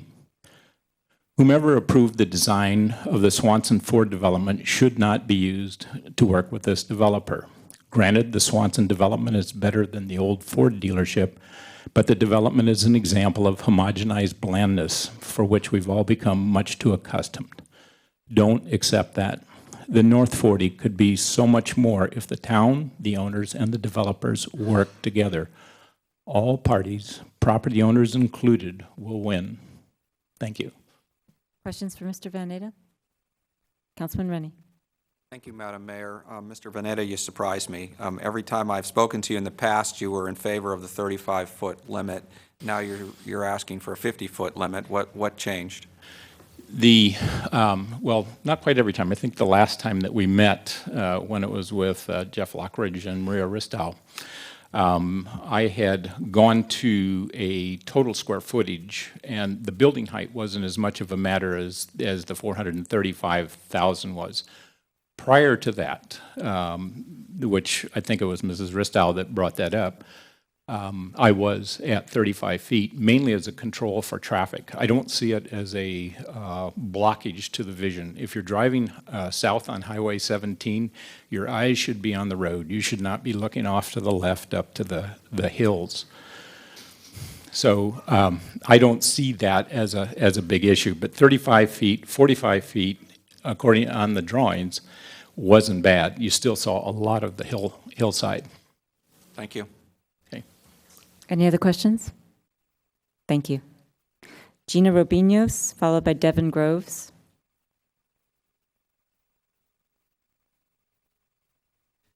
Good evening. My name is Gina Robinos. I'm speaking on behalf of my family, DiAgostinos. I'm not going to take too much time because I feel for the past 7 years I've been up here numerous times speaking, kind of saying the same thing. At this point, my family's owned the property for over 40 years on the North 40 on Los Gatos Boulevard, and we've been waiting many years for this plan to be approved and to move forward. It has nothing to do with the current developer. We've been here many a times with previous developers, and our hands have been tied, not for the past 7 years, but for the past 20 plus years. At this point, we're hoping that you guys move forward on improving this plan so that we can go ahead and move forward and not keep waiting and meeting after meeting after meeting, kind of saying the same stuff for every meeting. It seems like it's the same thing, people coming up and going over everything. So at this point, I'd just like to thank everybody for all their hard work, but I'm hoping that at this point we move forward. You have a question, Vice Mayor. Thank you. If I recall correctly, you have commercial property on the North 40? Correct. Is that Enterprise? That's correct. Okay, thank you. Thank you very much. Thank you. Devin Groves. And my last card is Sarah Walker.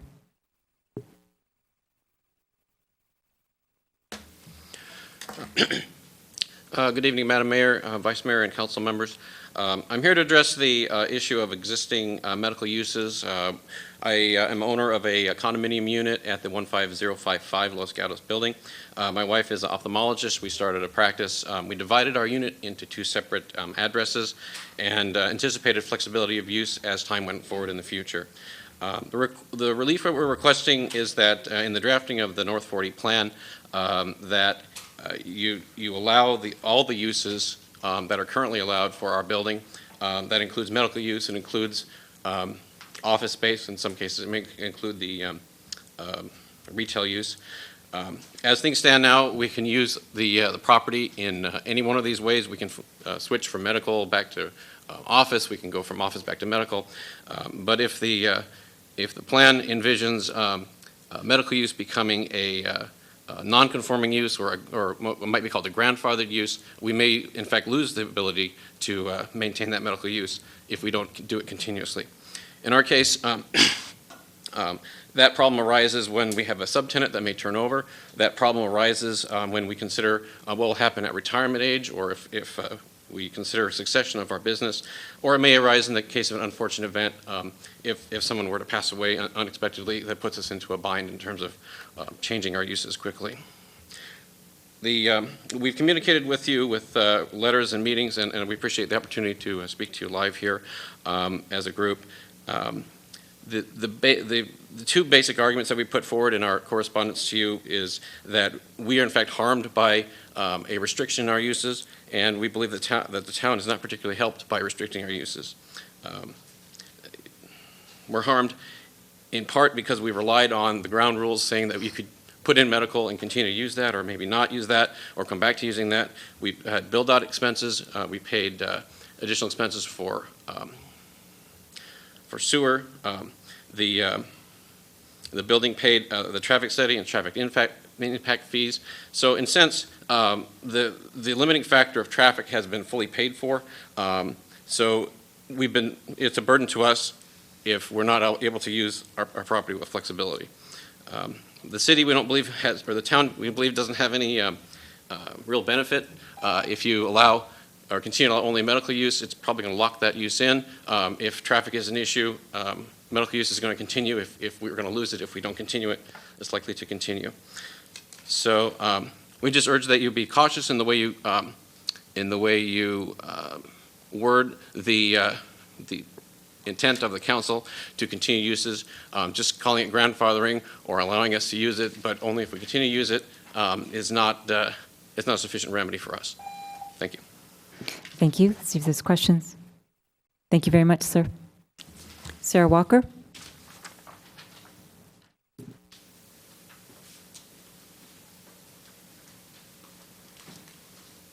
Good evening, Council. I'm fairly new to this project, but I am concerned about our use of potable water in this town. It's obviously affecting our parks and our landscape that you already have developed. And I am wondering what's happening with the plan in the future. Who's paying for the water for the open space? Is it the town or is it the developer? I'm assuming that the residents will pay for their own water. I'm wondering whether it's all going to be hooked up to city water systems or whether there's any well water being added that they're contributing to the use of water, and whether or not the developers are ever asked to help extend the pipeline for the recycled water available in Santa Clara at 7 miles to bring it to Los Gatos. Thank you. Any questions for Ms. Walker? Thank you. That's my last card. I'm going to close the public portion of the hearing. Thank you all. Thank you all for your very articulate presentations, for your very respectful presentations, and we appreciate it. It gives us good new information. Thank you for being here. We're going to take a break until 9 o'clock, and then we'll start the council deliberation. So we'll see you back then.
We can get started again. That would be great.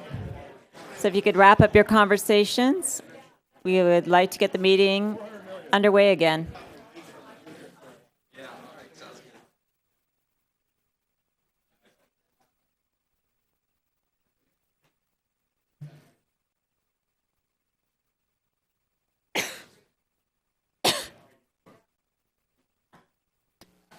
If you could wrap up your conversations so that we can start the meeting again, we'd really appreciate it. Thank you. What we're going to do now is look to council members for any questions that they have of staff regarding something that's come up during the public process or something that they have noticed in their review for tonight or actually from our last meeting. So simply raise your hand and I will try to call on you equitably. Councilman Leonardis.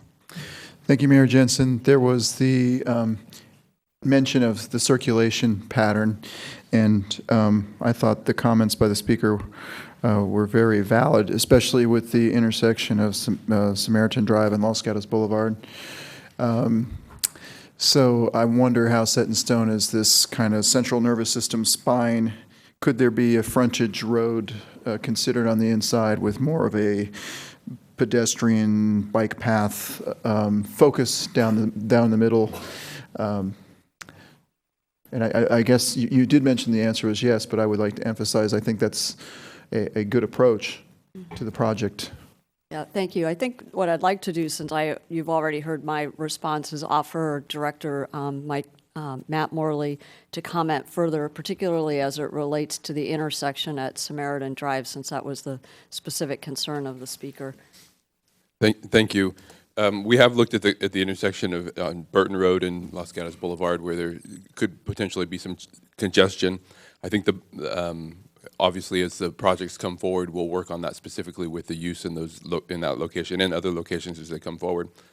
We had considered the congestion there, especially turning left out of the existing retail establishment and what that could create in the area. I think the solution would be a no left turn out of that driveway, so that development would go to the right and circulate back through the A Street, if you will, on the Spine Road back to the destination there. So that would address that particular issue. But as was mentioned by Ms. Bravetti, the plan for the extension roads to the connections to the boulevard are not yet firm, and certainly those could adjust as projects come forward in the future. Thank you. Other questions, Councilwoman Sayak? Thank you. As a follow-up to that, could you remind me, is Burton Road private, or would that belong to the town? Currently, the first stretch, roughly 150 feet, is town, and then beyond that, it's a private road.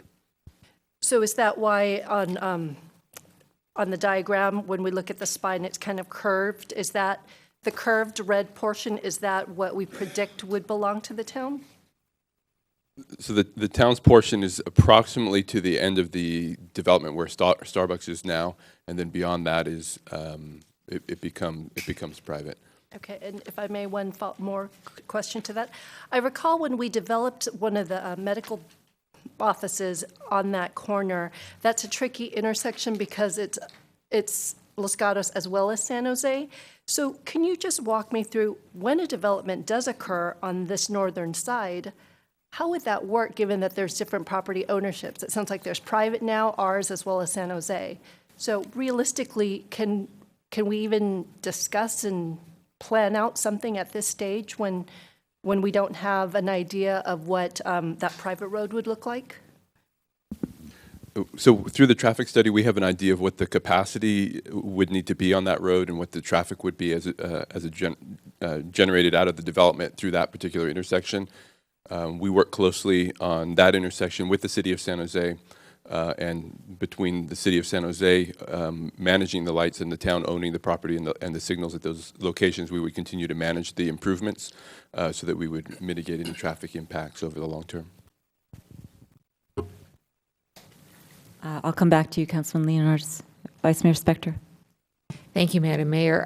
Question of staff, and I'm going to be doing some, you have to assume, and I realize we haven't voted on all these things, but if we assume that the 66,000 square feet of existing buildings on the boulevard are part of the specific plan, then, and we've been asked not to eliminate the medical office uses. So let's assume that we incorporate those buildings into the specific plan. Let's assume that we allow the medical use to continue, but we've also heard that those buildings could be retail.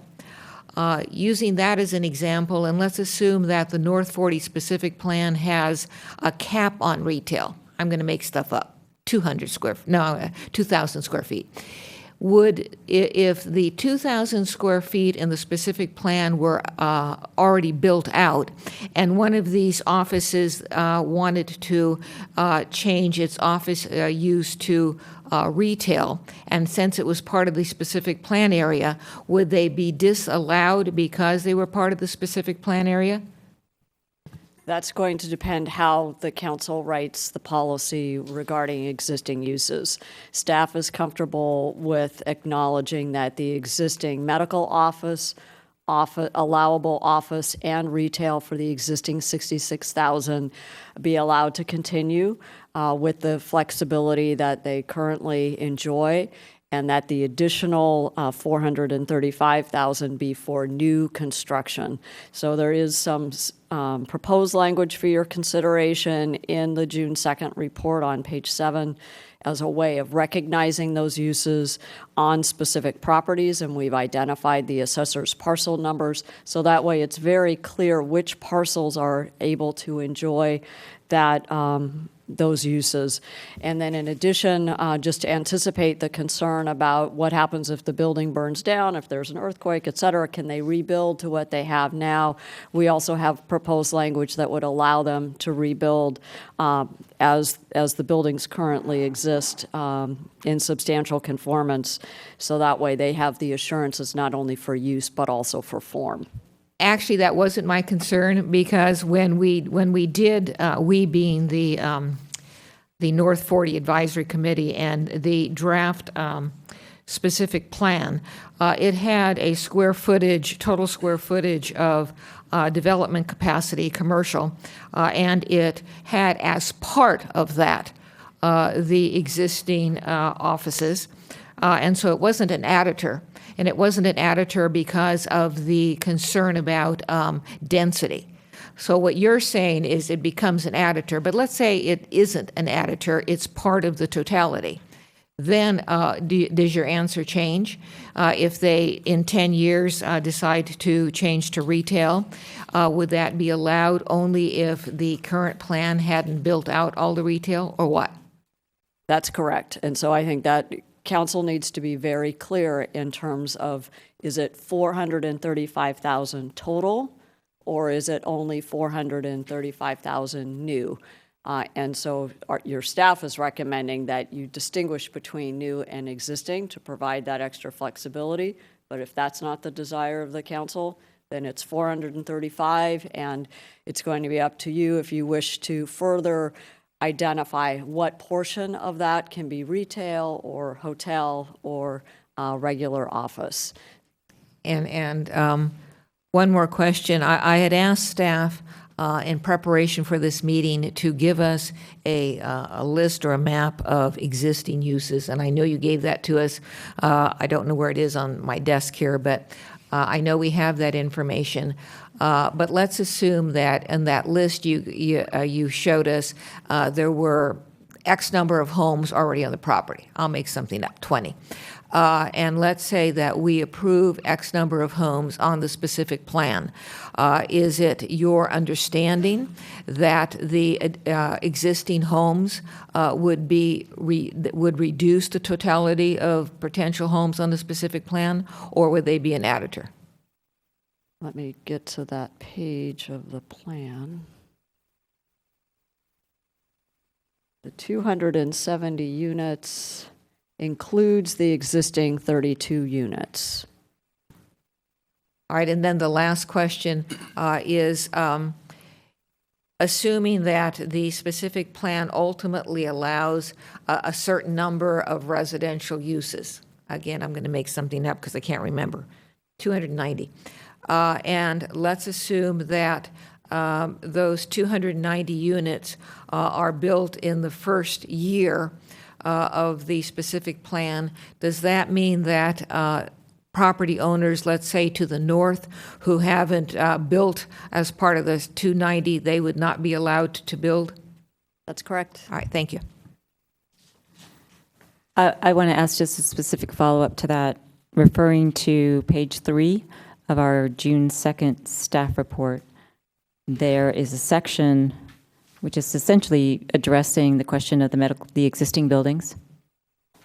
So if I look at that and the indented paragraph at the bottom, which starts new non-residential portion of the project, do you see what, hopefully everyone can see what I'm talking about? Looks to add the 66,000 square feet to the 435. However, in the table 2-2 at page 210 of our draft specific plan, it actually says that the 435 includes it. So I'm just trying to figure out what is staff recommending as a fix to make sure that we are not retroactively changing the rights for the property owners in those existing buildings.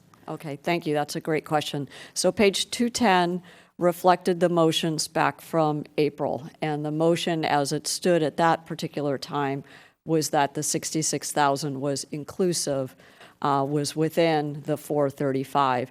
So upon further thought and consultation with our Parks and Public Works Department on the traffic, once we realized that the existing buildings had already had all of their traffic accounted for, staff is now recommending that you allow for those additional 66,000 to exist outside of the 435. It is a policy call, but it is that is our recommendation. So that what you have on your staff report on page 3 that you referenced is the current staff recommendation. Vice Mayor Spector. Thank you, and I'm going to probably be asking this periodically. I have the draft June 2nd specific plan, and I also have the draft May 2014 specific plan. If you could tell me what pages you two were referencing.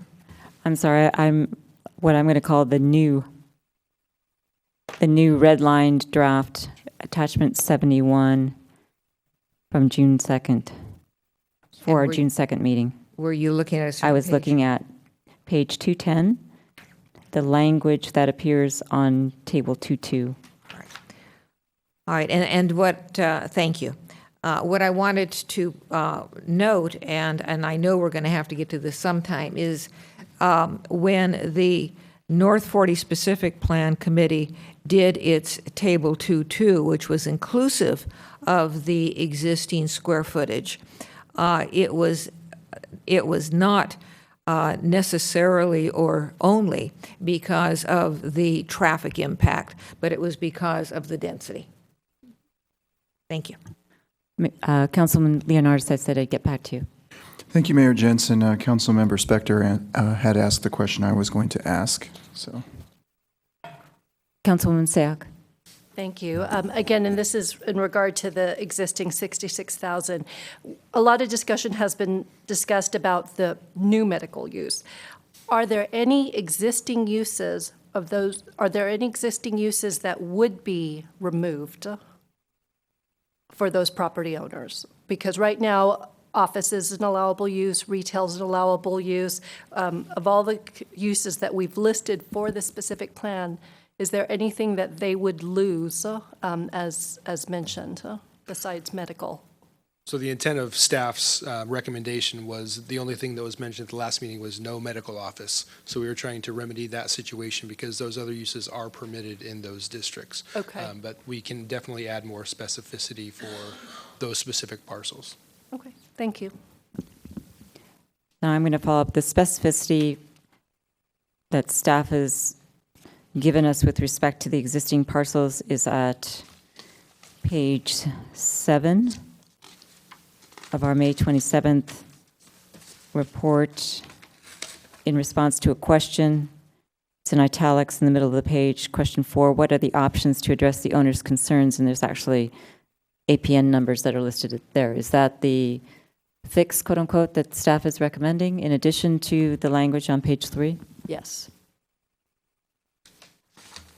Other questions of staff right now? I'm going to suggest to the council that we actually use as a template our May 27th report, because staff has laid out some of the issues in addition to the bullet points.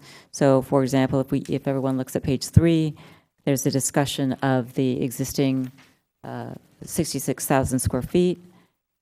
There's a suggestion of various options that the council could pursue with respect to that.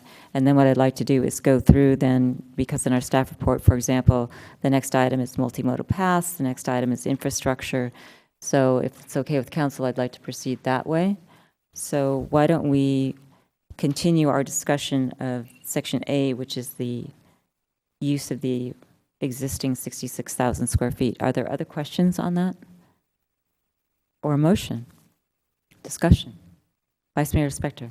I'm sorry, you're... I'm trying to break out the items as I'm going to call them out using our May 27th staff report. And if somebody has it somewhere and we could flip it up on the big screen, that would be fabulous. The May 27th staff report on page 3. which is essentially a discussion of council's options, staff recommendation with respect to treatment of the existing 66,000 square feet buildings. And Mr. Paulson has it up there. There is also some information regarding that on page 7 of our May 27th staff report that's in response to, well, there's actually a number of questions on page 7, actually 6 and 7, talking about or responding to council questions about the existing medical offices. So what I'd like to do is if a council could go forward with the discussion on that, have a motion on that, solve that, move on to the next item, which is multimodal. So if that's okay with everyone. Councilwoman Sayak. That's certainly okay, and if you're ready, I can make a motion on that specific issue. Sure. Okay, I'd like to specifically recognize that the 66,000 square feet of existing commercial area currently on the North 40 plan, APN 424-07-102 through 112, 424-07-099, and 424-06-129 currently has a current use of medical. And so I would like to exclude the no new medical discussion from prohibition for that 66,000 square feet and utilize the language that is contained in page 3 of our staff report as recommended. Okay, I'll second that motion.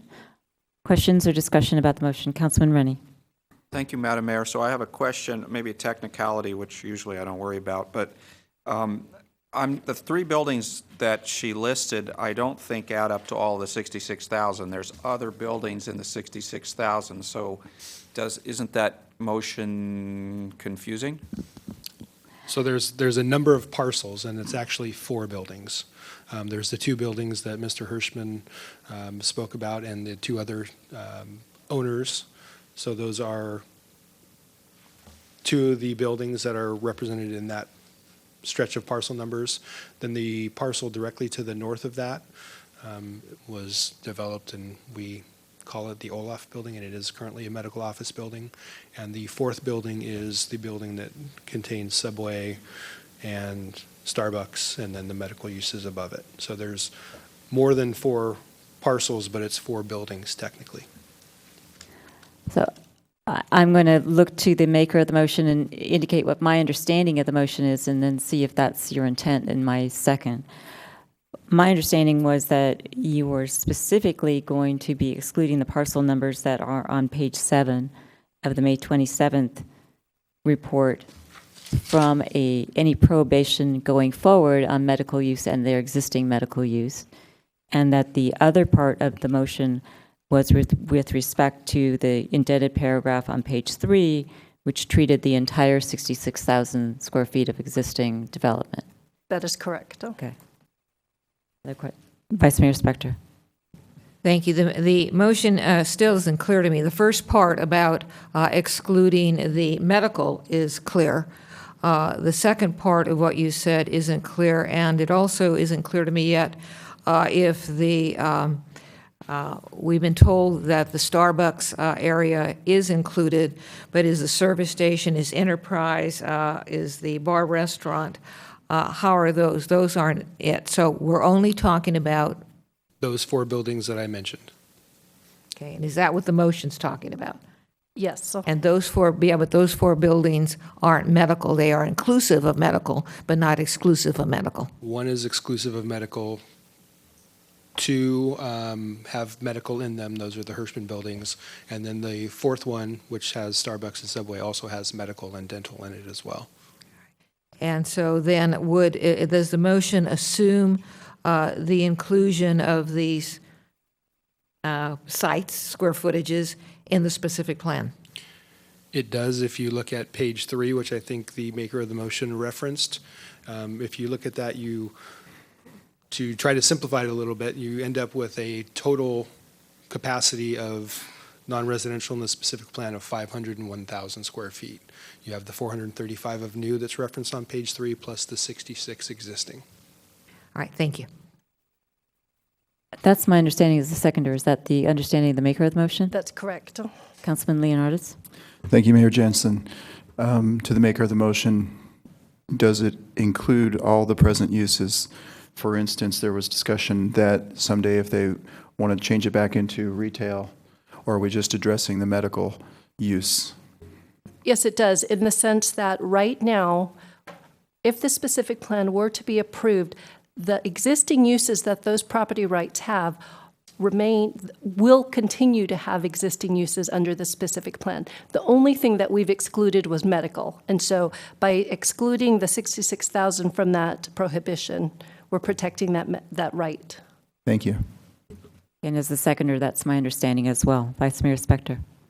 Thank you. And so now we circle around to what I was asking some time ago, which is, does the motion assume that these properties being part of the specific plan, and if there's X amount of potential retail in the specific plan, and if that retail is all built out, and these buildings want to have additional retail, is there an assumption one way or the other in this motion?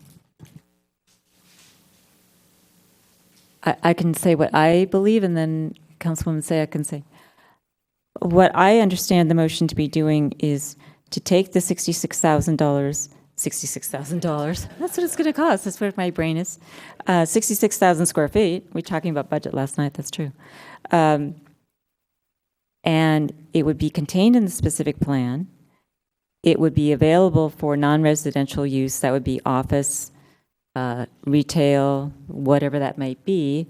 Going forward, it could retain the rights that it now has for medical use for a total in the specific plan of commercial available space of 435 plus 66, which I can't figure out what it is. 501? 501.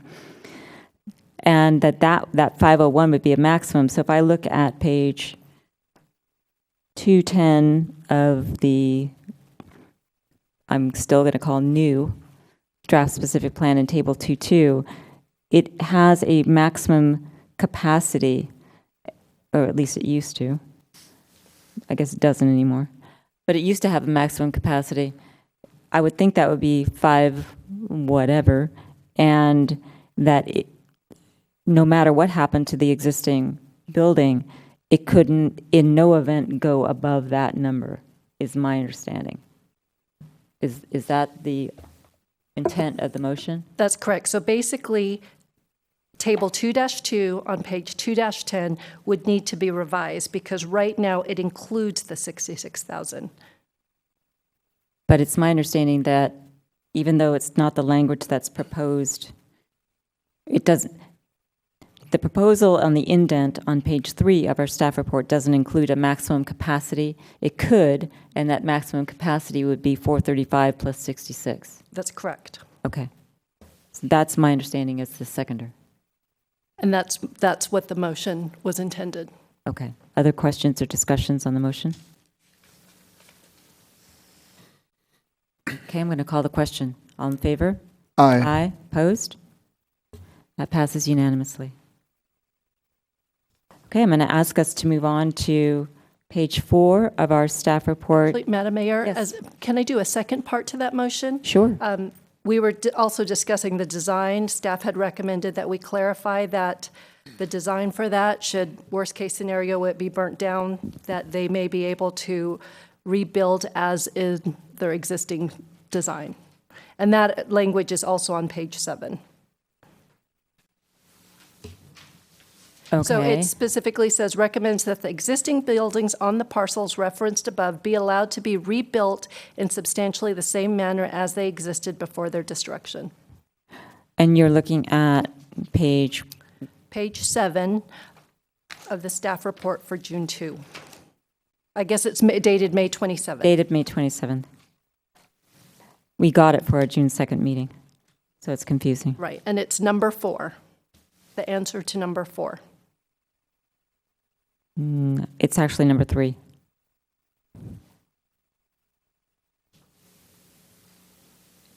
Oh, you're right. Oh, what- It's But- actually but the- in three- But in it's 3 actually and 4. different than what you're Right. saying. So what this is saying is rebuilt per, well, I'm not sure, because we would change the zone to be a specific plan, right? Yeah, the issue that we're trying to address there is we have currently a all-inclusive height of 35 feet. And so with that, some of those buildings with their current screening may not meet that requirement. So we want to make sure that they can be built in substantially the same manner as they currently exist, should they be destroyed. And that's the intent of your motion? That's correct. So there's a second for that motion, Vice Mayor Spector? Or a question? Question? Yes, because now that staff and the council begin discussing paragraph number 3 on page 7, under the town code, if a commercial building burns down, it would have to be rebuilt according to requirements of the zone. And so is the motion and/or staff recommendation that it be rebuilt as it is now or as the specific plan would require? My motion would be to as it is now. Okay, other questions on the motion? Is there a second to the motion? Councilman Rennie? I'll second the motion. I have a question of Mr. Schultz before we vote on this. Assuming that there are vested rights with the property that's been built in the prior approval, which is over the height limit that we've just approved for the specific plan, but we've put them into the specific plan, do we have to worry if we don't approve this kind of motion that there is some kind of retroactive penalty that we're putting on those property owners? Not in this case where you've made it into that legal non-conforming. It falls into that category that if there is a destruction, then they have to follow the rules that are currently in place when that occurs, and that's normal in most towns and cities. In this case, by this motion, if because of that disaster, you're allowing them an additional right than they would normally have under someone else. For example, if there's new regulations, if your home builds down and we have new regulations on height or setbacks and stuff, you have to conform just because you might have been able to build at the time a 3,000 square foot home because of new regulations, you're down to 2,500. We're allowed to do that. You have to meet the current standards. But by this motion, they would be able to develop at their current footprint. Okay, so, and you just caused me some alarm, and no doubt the tenants and owners of the building there by saying legal non-conforming. It was my understanding that in the motion that we just did, that we were going through listing the APN numbers, et cetera, so that they would not become legal non-conforming. Is that correct? You addressed all the uses, but not the situation that occurs under a disaster. Okay. And that's what the second motion is All addressing. right. Thank you. So is there, you got a second, correct? Councilman Rennie. Other discussion or questions regarding that motion? I'm going to call the question. All in favor? Aye. Aye. Opposed? Passes unanimously.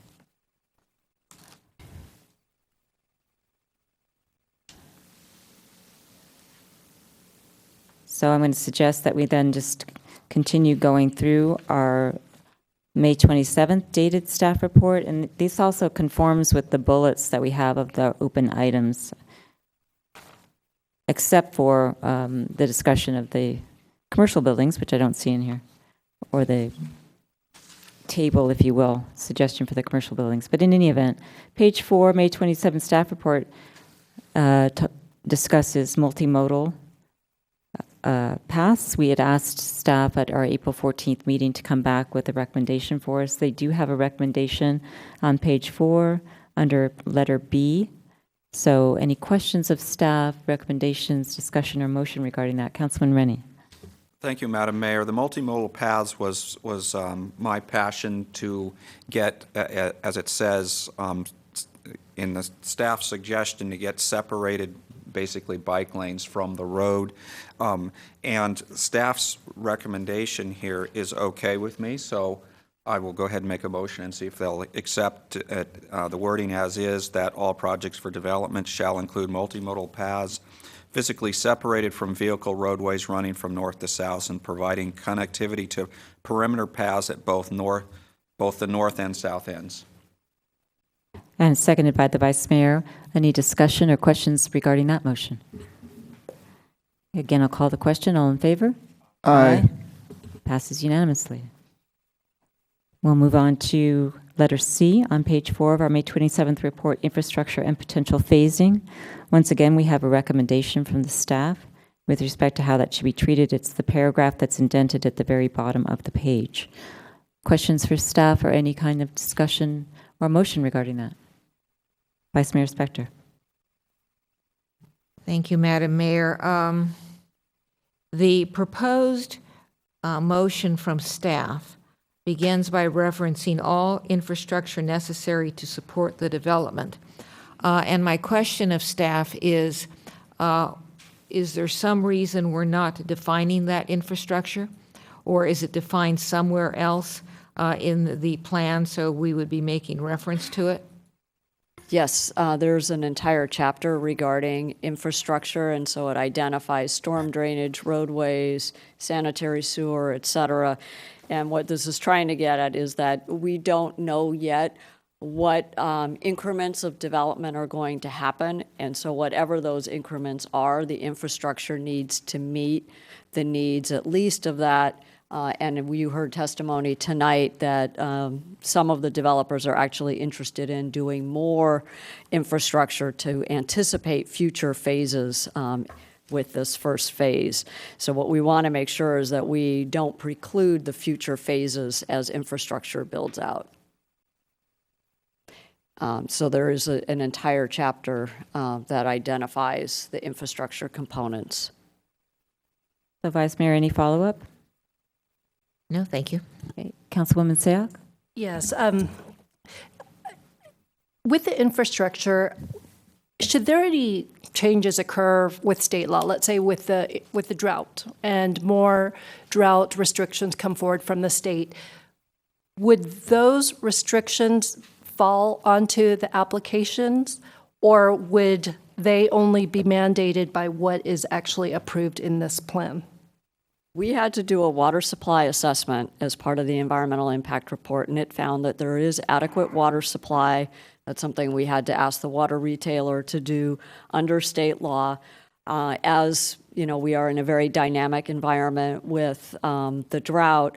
We would need to put in the infrastructure, and if there are new rules, then those rules would definitely come into play. So, for example, a swimming pool, there's talk, not yet legislated, but there's talk about whether or not there's going to be restrictions on the construction of new pools. Should that rule come into effect, we as the town would need to implement, and I look to the town attorney if he should elaborate. Yeah, regardless of what our specific plans, you'd still have to meet any of the state regulations. So if new regulations come down regarding landscaping, pools, any of those, if it's in conflict with our specific plan, the applications are going to have to follow state law. One more question. What about any ordinances that we, the town, place on ourselves as we are discussing? It depends on where the process, if it's before the application is deemed complete, then they would have to follow those. Okay, but it's before the actual application, not before the specific plan? Correct. Okay, correct. Thank you. So I have a follow-up to that. I guess the question that would be, so one of the things, if we did pass our own ordinances or things that we were doing, we would address that. You know, you could always maybe exclude certain areas from your ordinance, but if your ordinance was town-wide, it would have to apply. Okay, my follow-up is that we have an urgency ordinance in place that we just extended for 10 months last night, which has provisions in it with respect to new development. Would those be applicable as long as that ordinance is in place to any new development? Yes. Okay, thank you. Other questions on the infrastructure and phasing portion? Any discussion or motion? Councilman Leonardis. Thank you, Mayor Jensen. I'll move to approve the recommended language in the staff report. Is there a second? Seconded by Councilwoman Sayoc. Discussion or questions about the motion? Call the question. All in favor? Aye. Aye. That passes unanimously as well. We'll move on to page 5 of our May 27th staff report. Mr. Paulson, thank you. Letter D regarding open space. We have several different options that are presented to us here in our discussion. And council, I'll remind you that here's an opportunity for us to talk about the 200 square foot limit, and I'll refer you to not only your staff report, but to page 2-25 of the most recent draft specific plan, the redlined version, and section 2.7.2, residential open space, that actually continues on to the next page, 2-26. That's where the maximum 200 square foot is contained. But we have several options that are set forth for us by our staff on our staff report. So questions, comments, discussions on the open space issue? Okay, I'll start out with a comment. I would agree with the staff recommendation that indicates that we should consider adding a policy that 20% of the open space be publicly accessible. I think that's reasonable, given what we have. I don't think I am in favor, but I'd be interested if anyone else has any thoughts about it, of setting aside any percentage for certain recreational activities, because you create infrastructure for a particular activity and that may not be the thing that people want to do next time. So I'm not sure that I think that that's a wise use of the open space. I would be in favor of eliminating the 200 square foot private open space maximum. It makes sense to allow some creativity. So for example, we have design options in our plan about cottage cluster, or if any of you have gone to a recently developed apartment building, the open space is usually contained in a communal open space that has opportunities for everyone in that building to use it. So by providing the flexibility to do that kind of development rather than a little balcony or something, I think that that makes sense. And it allows for different design ideas about open space. So I would be in favor of actually eliminating that 200 square foot maximum. Other comments or questions? So if you want, interested in me converting that to a motion, I'm happy to do that. Councilman Rennie? I agree with you completely. Please convert it to a motion. Okay, I don't remember what I said, but okay. So I will do it. I would move that we retain the 30% open space requirement that we've previously imposed, that we add a specific portion of that open space that requires 20% of the open space to be publicly accessible. I would eliminate the 200-foot maximum private square footage space that is now contained in section 2.7.2 on 2-25 and 2-26 of the current draft specific plan. That's the motion. Is there a second? I'll second. Seconded by Councilman Rennie. Questions or discussion about the motion? Councilwoman Sayak. A question to staff and then a comment. With the 20% requirement to make it publicly accessible, how would we enforce that? Would we put a public easement onto that? Yes, so at the time of development application, we would work with the applicant, identify that 20%, and then we would put a public access easement. Okay, and okay, so that's acceptable. And with regard to eliminating the maximum of 200 square feet private open space, I'm certainly amenable to that, with just a reminder that the reason that was put in by the North 40 Advisory Committee was to strongly discourage single-family homes.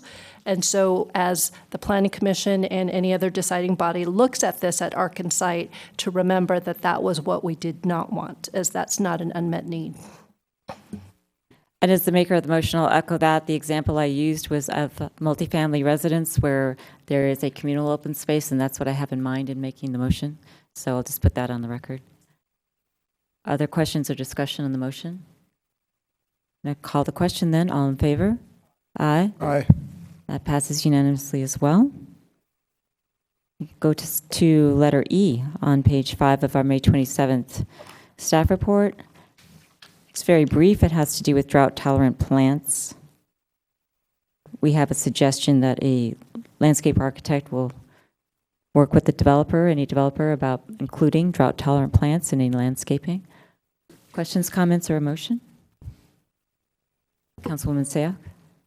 Okay, I move to include the language that is currently contained on, under item E with the licensed landscape architect.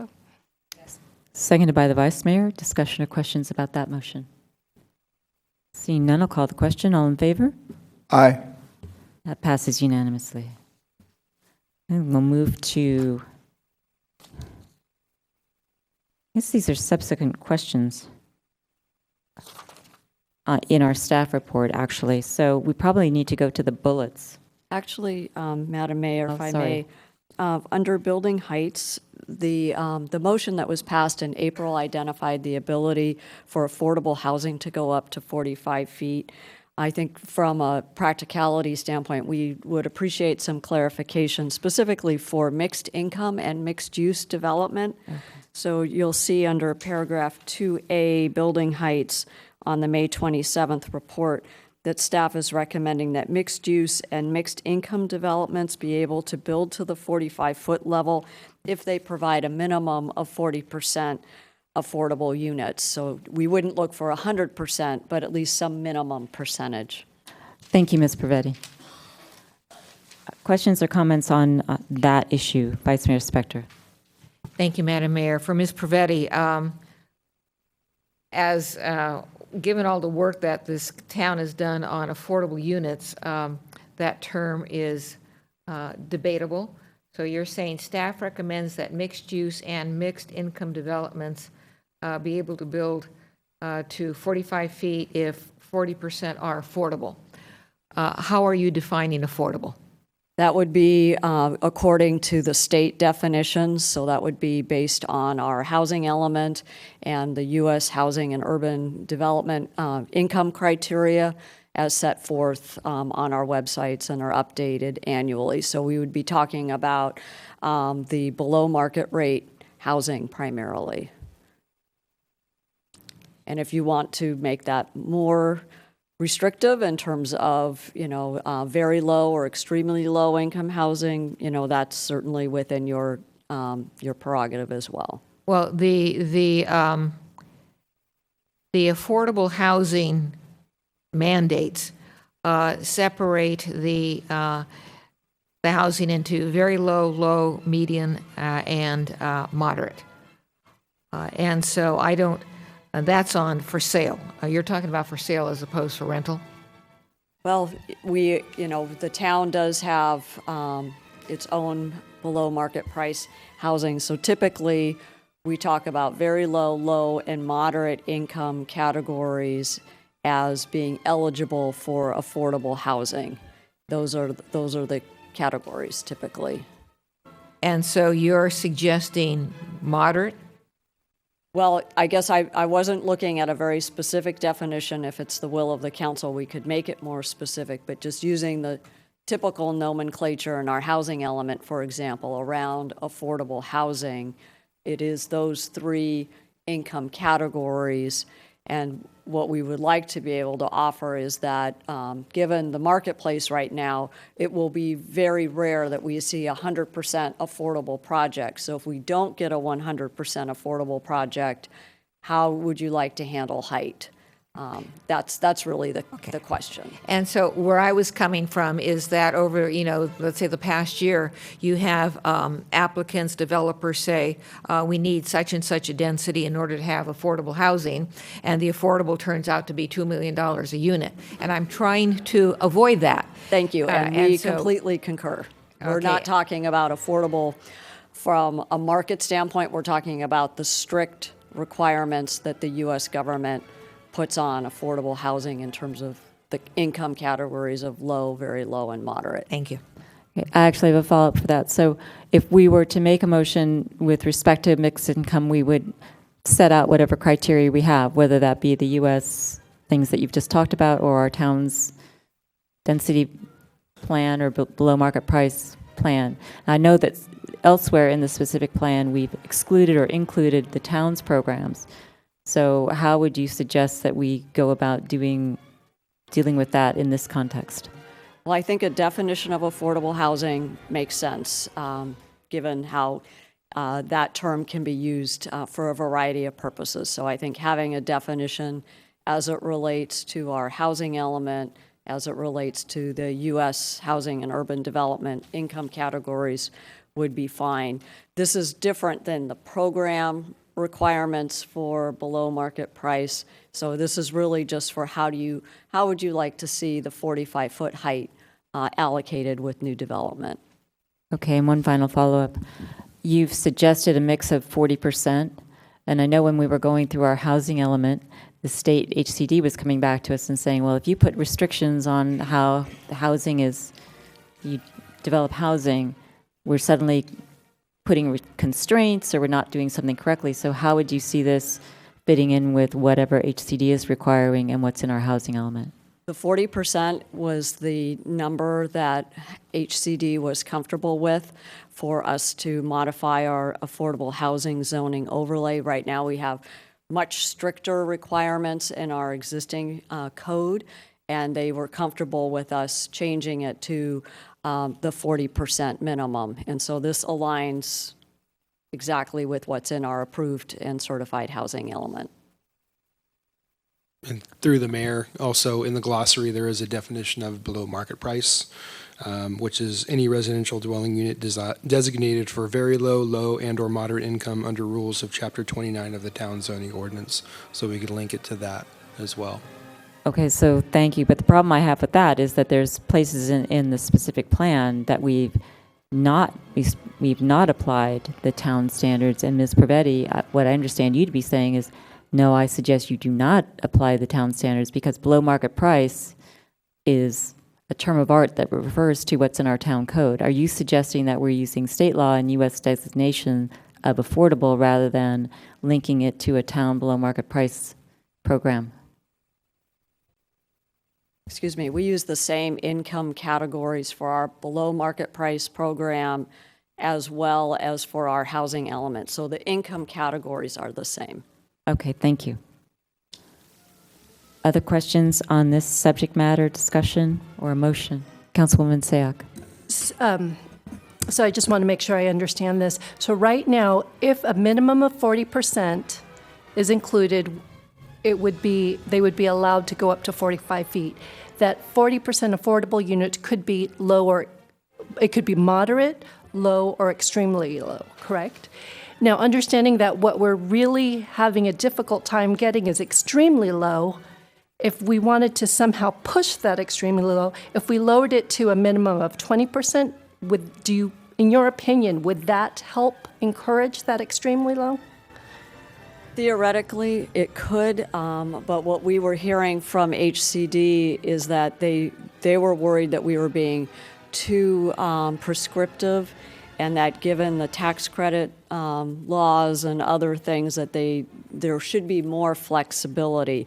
I think it would be completely fair if the council wanted to exclude moderate, maybe very low, low, extremely low. That might guarantee a minimum amount of affordability.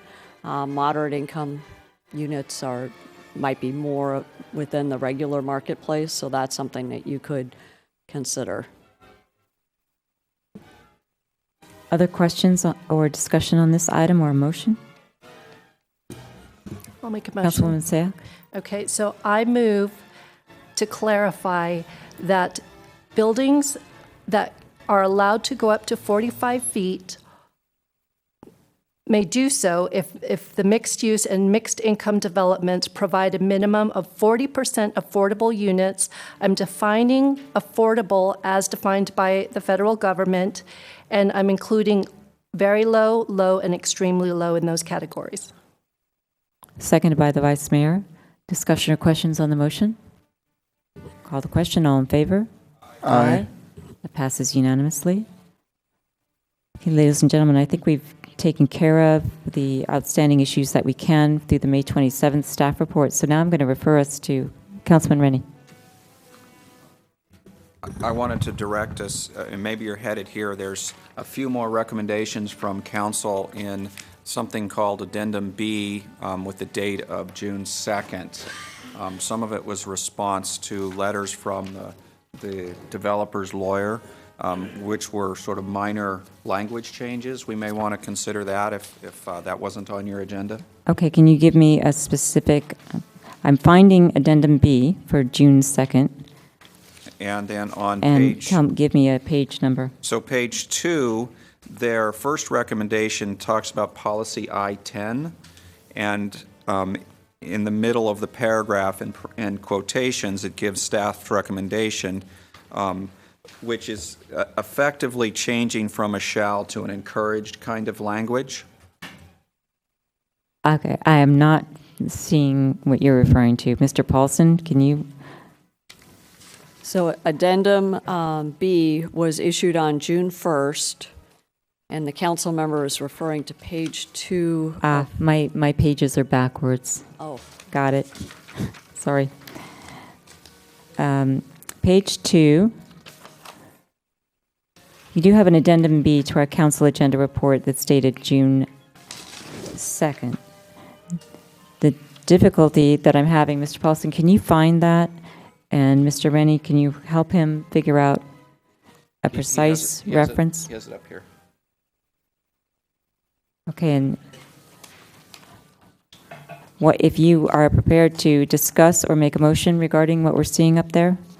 You can go ahead. So my motion would be go ahead and accept staff's recommended changes for policy I-10 so that it reads, developers are encouraged to work closely with school districts to project enrollment growth and address overcrowding by assisting with identifying strategies for providing needed school facilities and associated sources of funding. Basically, it's from a shall to a encouraged. Okay, so we have a motion on the floor. Is there a second? I'll second the motion. Seconded by Councilwoman Sayoc. Any discussion on that motion? Questions? All in favor? Aye. Aye. That passes unanimously. Do you have anything else on that page, Councilman Rennie? Because I was going to move on to the bulleted items that are our other remaining items, which includes tenant space requirements, if any, for commercial use, and conditional use permit requirements for commercial spaces. Vice Mayor Spector. You had left May 27th, but I saw more issues at the end of May 27th, so are you capturing them in some other staff report? The remaining issues, I think, if you look at the bullet points that are on the projector, are the same bullet points. As May 27th? As May 27th. At least my comparison, I have them as the same. Ms. Pavetti, are they the same? I think they are. Yes, they are. There are a couple other text changes in addendum B, however, that were cleanups as a result of the letter that we received. And they just really make sure that we're not implying something that the town wouldn't want to imply. So there are several bulleted items on pages 2 and 3 of addendum B, just to kind of clean up language. So you're referring to page 2-14, section 2.5.5C? Yes. Is that what you're referring to? Yes. And that's at page 2 of addendum B, the bullet that appears at the bottom of the page? Yes, and then it continues at the It top. continues at the top of page 3. There are 3 more bullets. Are those what you're referring to? Yes, that's correct. Okay. Can you make that bigger, Mr. Paulson? There you go.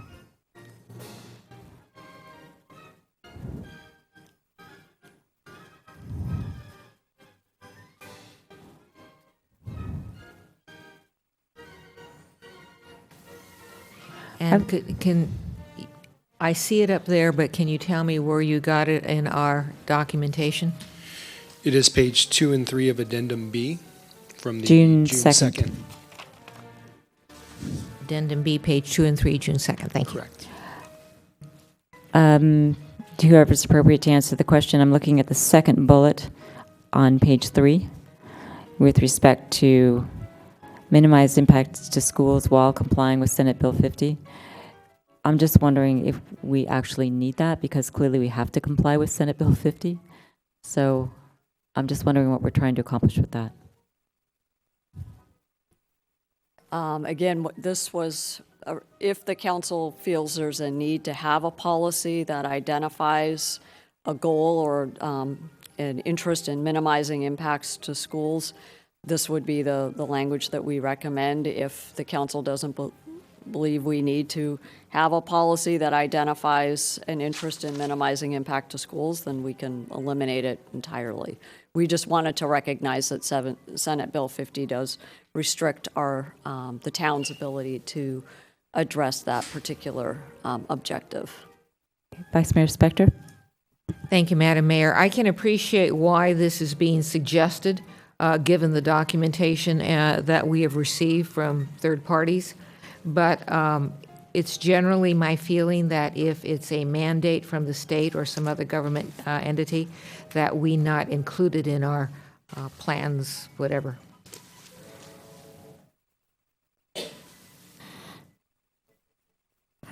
Is there any motion, questions, or further discussion regarding the bullet points that we can see both on the overhead and at the bottom of page 2 and the top of page 3 of Addendum B of June 2nd? Councilman Rennie. Thank you, Madam Mayor. So the one that's first bullet point on the next page, which is the middle of what's on the screen, which is the page 2-25, currently has a shall, and they're basically in this recommending changing to a should, which seems reasonable to me. Residential product types, market rate, and affordable should, instead of shall, meet the town's unmet housing needs for seniors, empty nesters, and young professionals. And that's on page 2-25 in our specific plan. Okay, so Councilman Leonardis. Thank you, Mayor Jensen. I mean, I don't really see the point of this language, any of it. I say we move on to the next subject, so I'm going to move not to accept any of this. I think it's kind of redundant. Is there a second for that motion? Okay, I'm actually going to second it because I think it actually is covered in other areas. We already have residential products identified. We have indicated in various parts of the specific plan the product type that we're looking for the residents. I think that we have to comply with Senate Bill 50. So I'm not sure that it's particularly necessary. So I'm going to second the motion. We'll see what happens with it. So we have a motion on the floor not to incorporate any of the bullets that we have on page 2 and 3 of Addendum B. It's been made and seconded. All in favor? Aye. Aye. Opposed? Actually passes unanimously. Madam Mayor, if I Yes.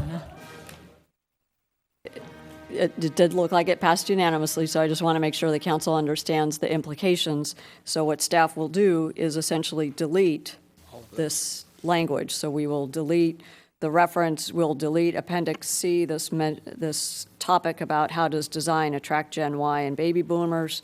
If it's not needed, we'll just take it out. We'll take out the policies that are listed in the other bullets. So I just want to make sure that meets the intent of the motion.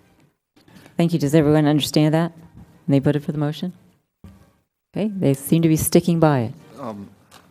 I'm confused. I thought we just made a motion to not accept any of the changes, but I thought Mrs. Prevetti just told us she's taking things out of the specific plan, which sounds different to me. Yeah, I think for us, if you keep the language as it is, it's been pointed out to the town that we may have that may raise some legal issues. So to cure that, we are suggesting changes. If the council doesn't want to make the changes, then the other option would be to delete the language that would be of concern. Again, I don't want to put words in your mouths, but there is something that needs to be fixed. Well, right. So the motion was to eliminate it. So we're not obviously creating any kind of legal question if we eliminate it. And I think that the analysis, and people can weigh in, is that we're looking at this as essentially superfluous to other things that are in the plan. So does anyone want to reconsider, Vice Mayor Spector? No, I don't want to reconsider, but I do have a question for Ms. Prevetti. It seems to me, and I know why you are making, why we have the suggestions we have here, and I think I know why this council is not including that. But if we look at the proposed plan and we look at the vision statement and the guiding principles, it seems that, for me, that takes us one step to where we want to go. And given this motion, is there anything else in the specific plan that speaks to housing for our unmet needs? Or have we now eliminated everything other than the vision statement and the guiding principles? The vision statement and the guiding principles are the primary place where that occurs. We would have to do a word search. I think we essentially did that word search to try and identify these places. I don't recall if there's any others. Our consultants are here if we need any additional. But we really tried, once that comment came to our attention, to identify any place where it might be a concern. And I think if this other language is considered redundant, we should be fine without it. Vice Mayor. Thank you, Madam Mayor. Listening to Ms. Pravetti and listening to staff, given what we're balancing in the decisions we're making here on the types of housing and the targeted groups, I am most comfortable not having it in, which is the motion we just passed. Okay, thank you. So unless I see a hand raised that someone wants to reconsider the motion, Councilman Rennie? So what we're doing is we're ripping a bunch of stuff out just randomly from different places in here, so I'm not comfortable voting for that without us really understanding what we're doing. Right? We just voted to take language out of 6 or 7 places without really knowing what that language is. So that's sort of a big change. I can recall the motion and you can vote no. Yes, please. All right, I'll recall the motion. All in favor? Aye. Passes 4-1. Councilman Rennie voting no. I think I've taken care of those things that are in the May 27th report that are except for the bulleted items on page 3, which used to be up on the page. Vice Mayor Spector? I had a process question. We're going to make motions, and then are we going to get the draft plan back redlined, or what happens next? And the reason I bring that up is because with this motion we just made, since we don't know where these different sentences appear, we'd be able to see them if it came back as a red line. But I don't know if that's going to happen or not. That's certainly an option. Those bulleted items that was subject of the previous motion, actually, it's very specific. We've identified the exact page number and the section that would be deleted. So if you'd like, we could go through them just to make sure the council is completely aware of what those modifications are. And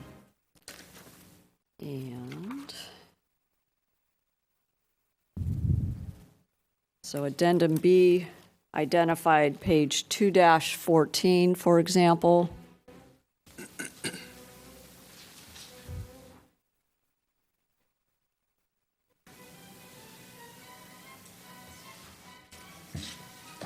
Section 2.5.5.C.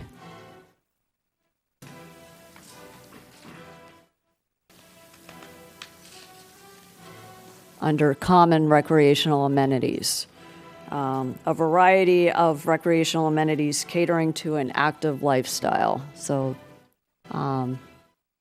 the way the sentence currently reads is a variety of recreational amenities catering to an active adult lifestyle shall be incorporated into the residential common areas.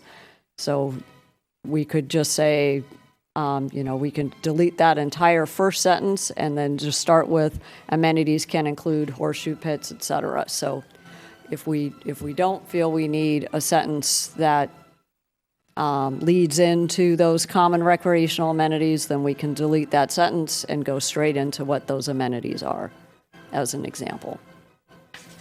It was the deletion of the word adult. That was the intent of the proposed revision.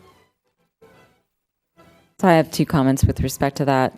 The first one is that certainly the council, when we conclude tonight, can make a motion to get a red line, just like we did last time. In addition to that, or as an alternative to that, it's my understanding that if the council gets to the point where there's a specific plan, there's going to have to be a second reading in any event, and that's going to come back to us for our examination. But council can certainly do that. And then more specifically, for example, if I'm happier with my vote about the eliminating that language as I look at the language on 2-14 regarding common recreational amenities. And I don't know if a lot of you were interested in Hillbrook, but the Hillbrook CUP, I had some issue with identifying specific after-school or educational activities, because one day it might be cool to learn Mandarin, but tomorrow it may not be cool to learn Mandarin. Just like one day it may be cool to have a bocce ball court and a horseshoe pit, but tomorrow it may not be cool. So I don't know why we would want to put specific things in there, frankly. So that makes me happier with my vote.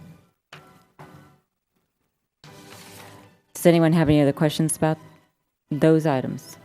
Because we could certainly make a motion at the end to return it as a red line or to get a second reading. Are we ready to move on to the bulleted points that are now up on the board, which I believe are consistent with page 3 of our, I guess now our June 11th staff report. We have done, I'm going to number the bullets, 1, 2, 3, and 4. What we have not done is 5 and 6.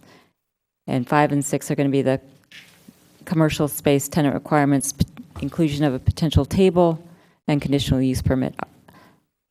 Vice Mayor Spector. Yes, it would be helpful for me if you would tell me what agenda we're working from for those pages. The agenda I have it's a report that's dated June 11th. That's what I'm looking at.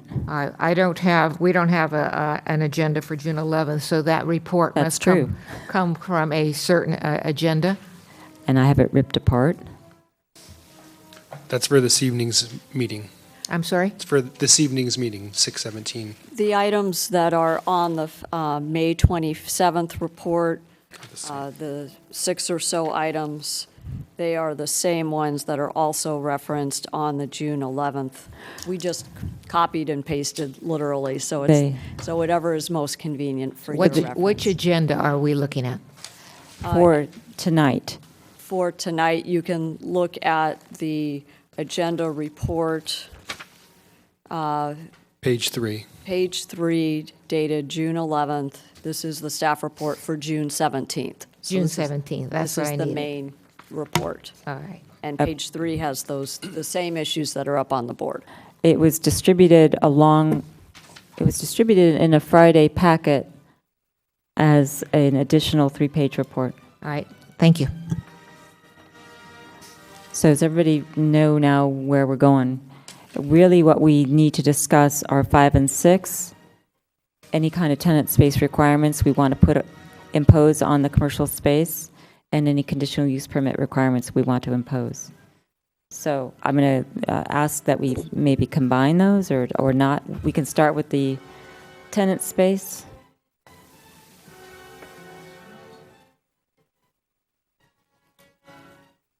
Maybe someone can give me a page reference we can look at for the table that we were considering for inclusion.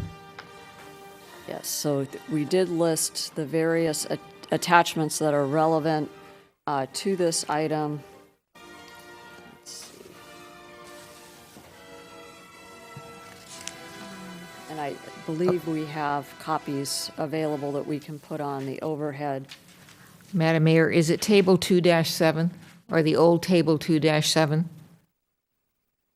Or do we have a new table? So we had I'm given looking. to the council examples of existing shopping centers and their square footage. So for example, that would be attachment 59 that was received with the April 9th staff report as an example of square footages. Attachment number 55.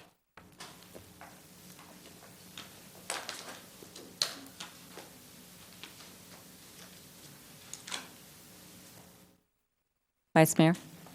Thank you. 55, I think, is the main one that is the conceptual model of commercial size breakdown for the 400,000 square feet. That might be the easiest place to start if the council does wish to have square footage limitations. This was an example for your consideration. Right. For me, the 2-7 was actually easier. Okay. Mr. Paulson, I think that, but the Vice Mayor was talking about 2-7 that you just had up. Yes. And we were discussing possible modifications to that. Can you make that big?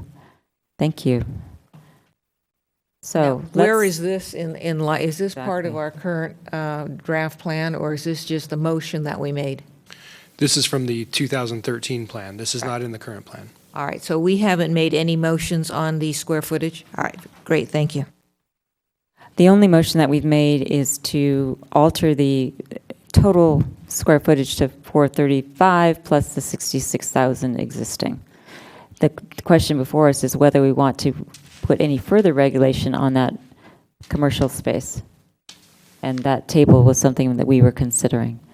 So questions, discussion, et cetera, on the issue of regulating or limiting or otherwise doing something with the commercial space.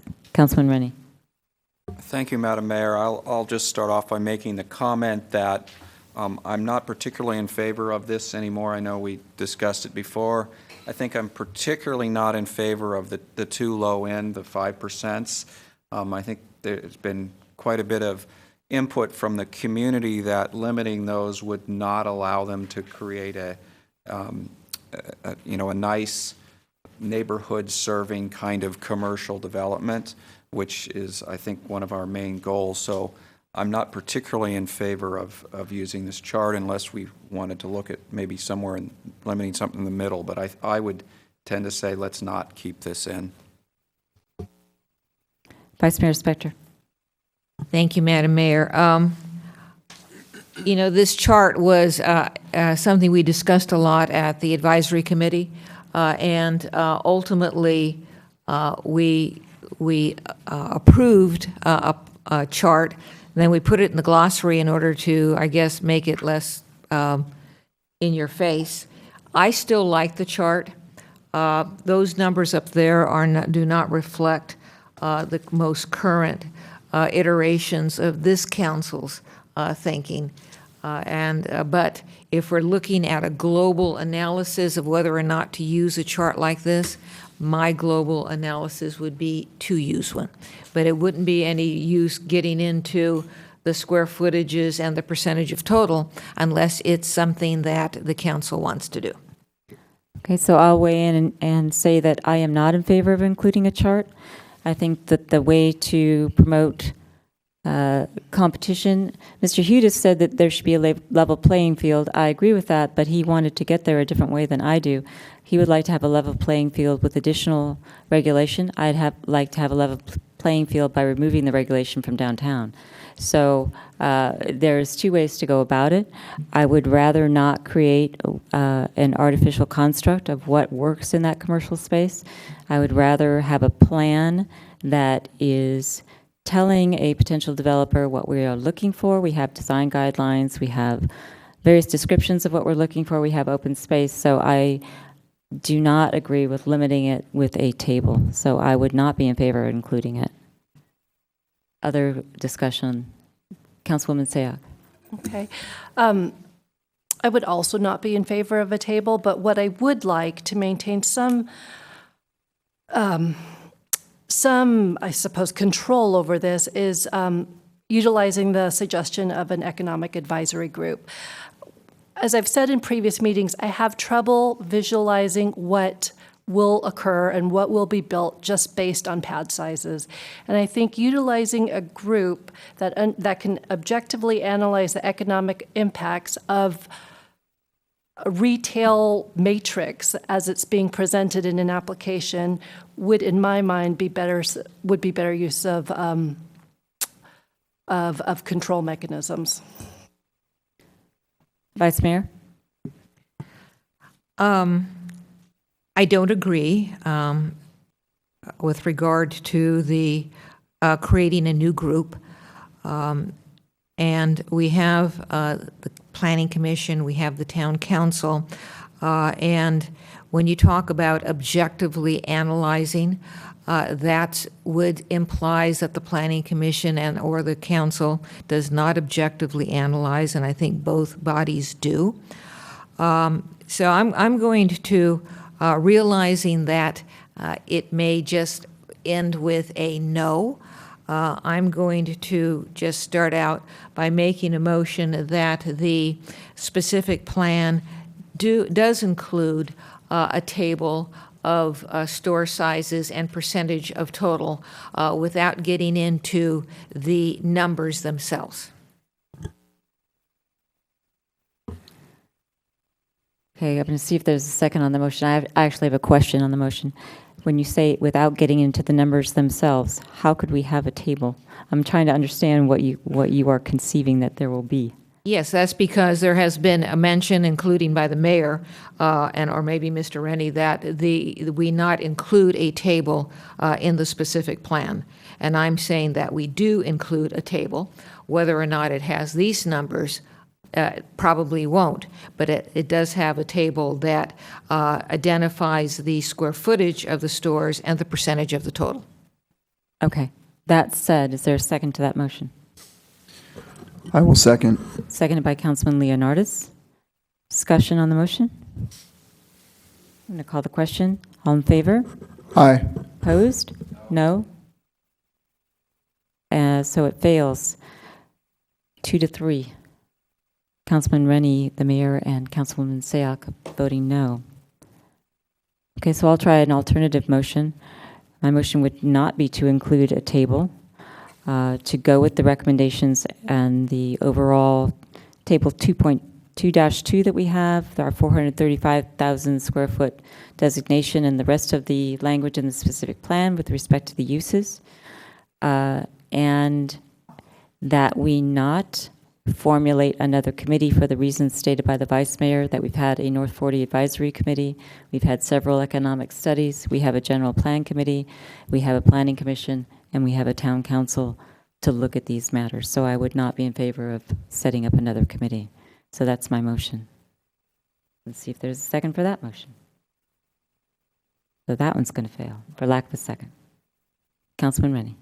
I guess I'd like to ask a question of staff. What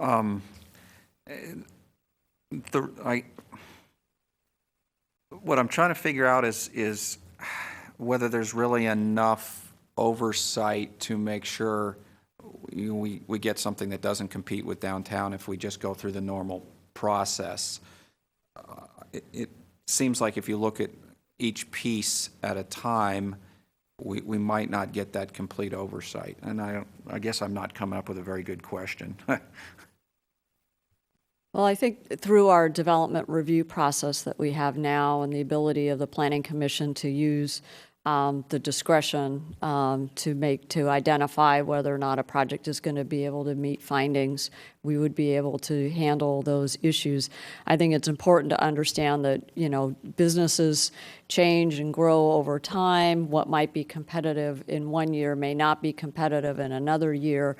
So it will probably take some assessment. This council may want to have some kind of monitoring where after the first couple of years of specific plan development, you ask the staff to do an independent economic study, and then that way you can monitor, do we have the right controls? If not, the council can always do a specific plan amendment and put in additional controls. But I think I understand the interest. Obviously, we want to make sure we've got something that protects our downtown, but to legislate it so specifically in this plan, we may still not be able to perfectly protect the downtown, so there may be other mechanisms. Vice Mayor Spector. Let's say that this motion were to pass, and so we have a generic development capacity of 400,000 square feet of restaurants, retail, specialty. So the developer comes in, and the developer could propose anything within the 400,000, up to 400,000. What kind of guidance or controls or input would occur other than the application and being turned up or down? Well, we would look at all of the policies and goals of the specific plan. I believe there is a limitation of the 50,000 square foot. That's one of the policies that's already in the plan. That's going to attract a certain kind of retail space, for example, whether it be general merchandise or the REI or something else. We would look at if it's a restaurant, for example, we would look at how it's designed, how it integrates with the residential, bike parking, all the other, does it meet all of the regular parking requirements and other goals? So we would look at that. Again, it would really be against the specific plan and how does that particular proposal work. We fully expect our public to be very engaged. So I imagine that if a downtown business felt threatened, they would be vocal and we would hear about it and we would make considerations and determine how we could address that issue should it arise. Councilman Rennie. Let me beat the dead horse a little bit more on that one. So let's look at what I would say we probably fear is 150,000 square feet of restaurants trying to go into the North 40, which is probably about what you have in the downtown. What would stop that from happening, or what would stop that from creeping up happening? Let's say we have 50,000 square feet, and then another application comes around for another 50,000 square feet, and then maybe a third one at 50,000 square feet, or whatever number it takes to get to something that obviously we don't want. What stops that from occurring? And I guess related to that, do we have enough policy language in here that somebody would say, well, I guess we have some policy language somewhere that must say we don't want to compete with downtown, but maybe we don't. So I believe my recollection of the plan is that the whole idea is that we want a vibrant mix of uses. So if we start seeing, all of the spaces coming in for restaurants, at some point we would use our discretion and probably recommend denial because we're not getting the vibrant mix of businesses that we were hoping to get. So the plan identifies opportunities for restaurants, retail, personal service, as well as entertainment. And if we're finding that this is becoming ESPN zone type restaurants, that may not be, the type of business that we're really trying to see. Staff is consulting with our consultants, so there may be some other ideas. Our interim town manager actually had a great idea, and that is that if the council is concerned, what we can do is request a market study and an economic study with the first elements of retail, so that way you have that analysis, and the Planning Commission has that analysis for the particular mix that's being proposed with a development application, and that could be an additional requirement that would essentially answer the question for the specific application that would be before the town. So before I call on the Vice Mayor, I'll refer people to the vision statement, which indicates that the North 40 will complement other Los Gatos residential and business neighborhoods, and that it will minimize or mitigate impacts to town infrastructure, schools, other community services, which could be downtown, and that it will address the town's residential and or commercial unmet needs. Vice Mayor. Thank you. I know the vision statement very well and the guiding principles, but I want to refer back to Mr. Rennie's question because I thought it was a good one.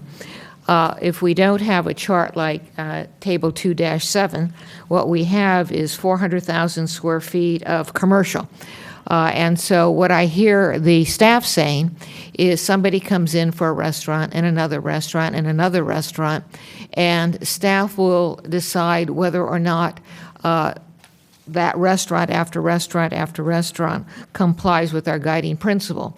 That's the gate that is the controlling gate because we have nothing else. I know we have general verbiage, but you, staff, would be the person or entity that would be making the call. Well, we aren't a deciding body. We would be, people will come to us, they'll ask for our advice, we'll explain what the process is. Whether or not a developer chooses to file an application will be their business decision, and then it would work through the process and ultimately to Planning Commission and perhaps to appeal to you as Town Council. There are policies on page 2-2 of the specific plan requiring a mix of uses to create and promote a lively, walkable neighborhood, as well as policy LU 11 regarding economic balance. Again, to help the council, perhaps an economic analysis for each commercial development might be a place to start. And then that way we can actually get the data that's specific to the proposal at hand, and the deciding body would understand whether or not that creates a competitive challenge for our downtown. So I'm going to remind the council, Councilman Rennie, I'll let you ask the question. We do not now currently have a motion on the table because the motion made by the mayor failed for lack of a second. So we're looking for questions, comments, and/or an alternative motion. Councilman Rennie. So I was interested in your motion, although I've kind of forgotten it. Maybe you'd be willing to make it again or an alternate one? Me too. The motion that I had made, and I'll actually use an alternate that's incorporating some of the comments from Ms. Fervetti, was that we not include, we have language in our specific plan. The question before us is whether we should include now a table such as one that we have up as 2-7 on the board. My motion is that we not include that we simply have the commercial maximum, commercial office, et cetera, maximum, non-residential, which is now 435,000 square feet plus the 66,000 existing. That we not create a new economic advisory committee. The change that I will make to my previous motion is that we do incorporate as a requirement of a developer or an applicant who comes in with a proposed commercial use under the plan that they include a market or economic study with their application so that that can be assessed. So that's the motion I'm going to make now. That's a little bit different. Discussion, second, questions. Councilman Rennie. I'll go ahead and second the motion. I think mostly because I don't think we really understand well enough to put too many guidelines in place now. That's really my fear as things change. The advisory committee would have been okay with me, but as pointed out, we have several other deciding bodies that could act as that, so I'll go ahead and second your motion. Councilman Leonardis, did you have your hand up? Yes, thank you, Mayor Jensen. So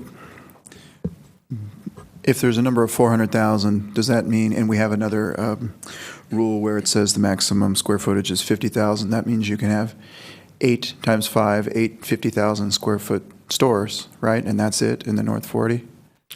Someone could technically propose that, but the policies and vision and guiding principles, it would be hard for staff and or any applicant to show that that actually meets those requirements. But that would be up to the deciding body.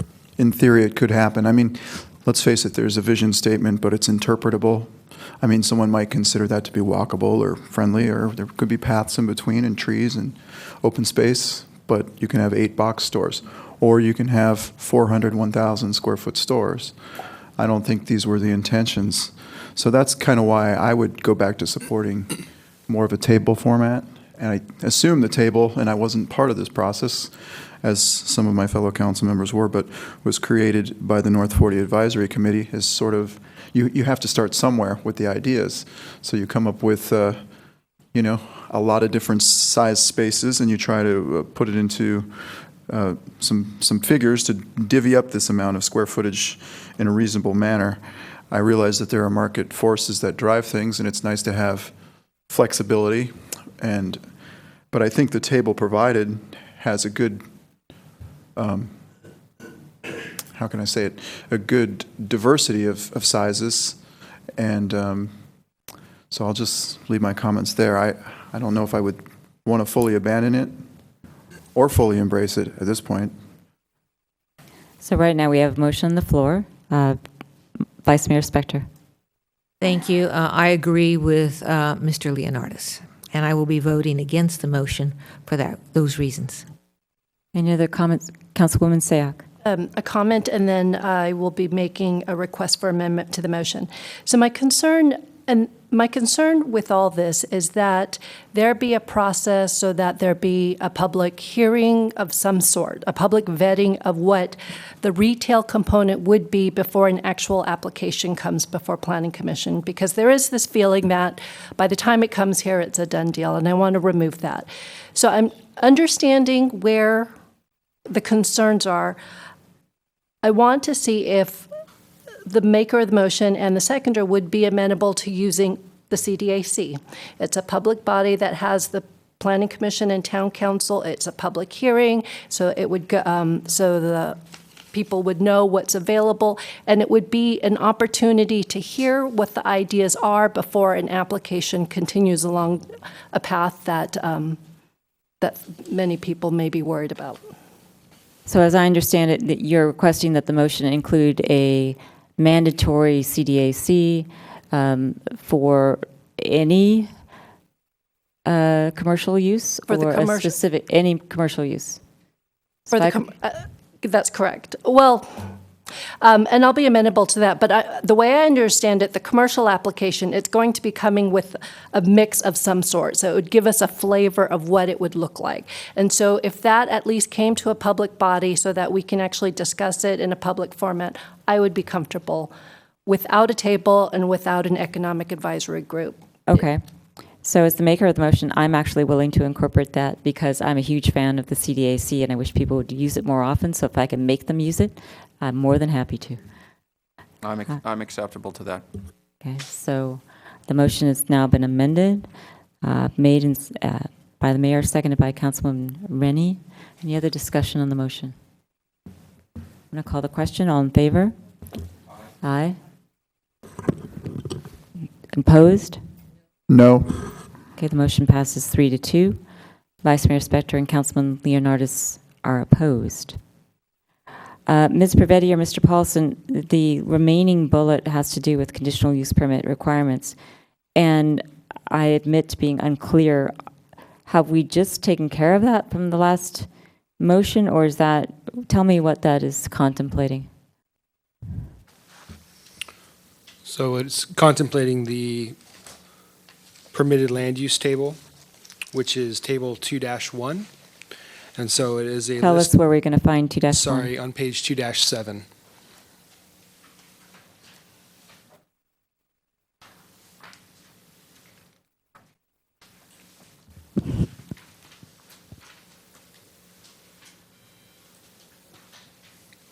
Okay.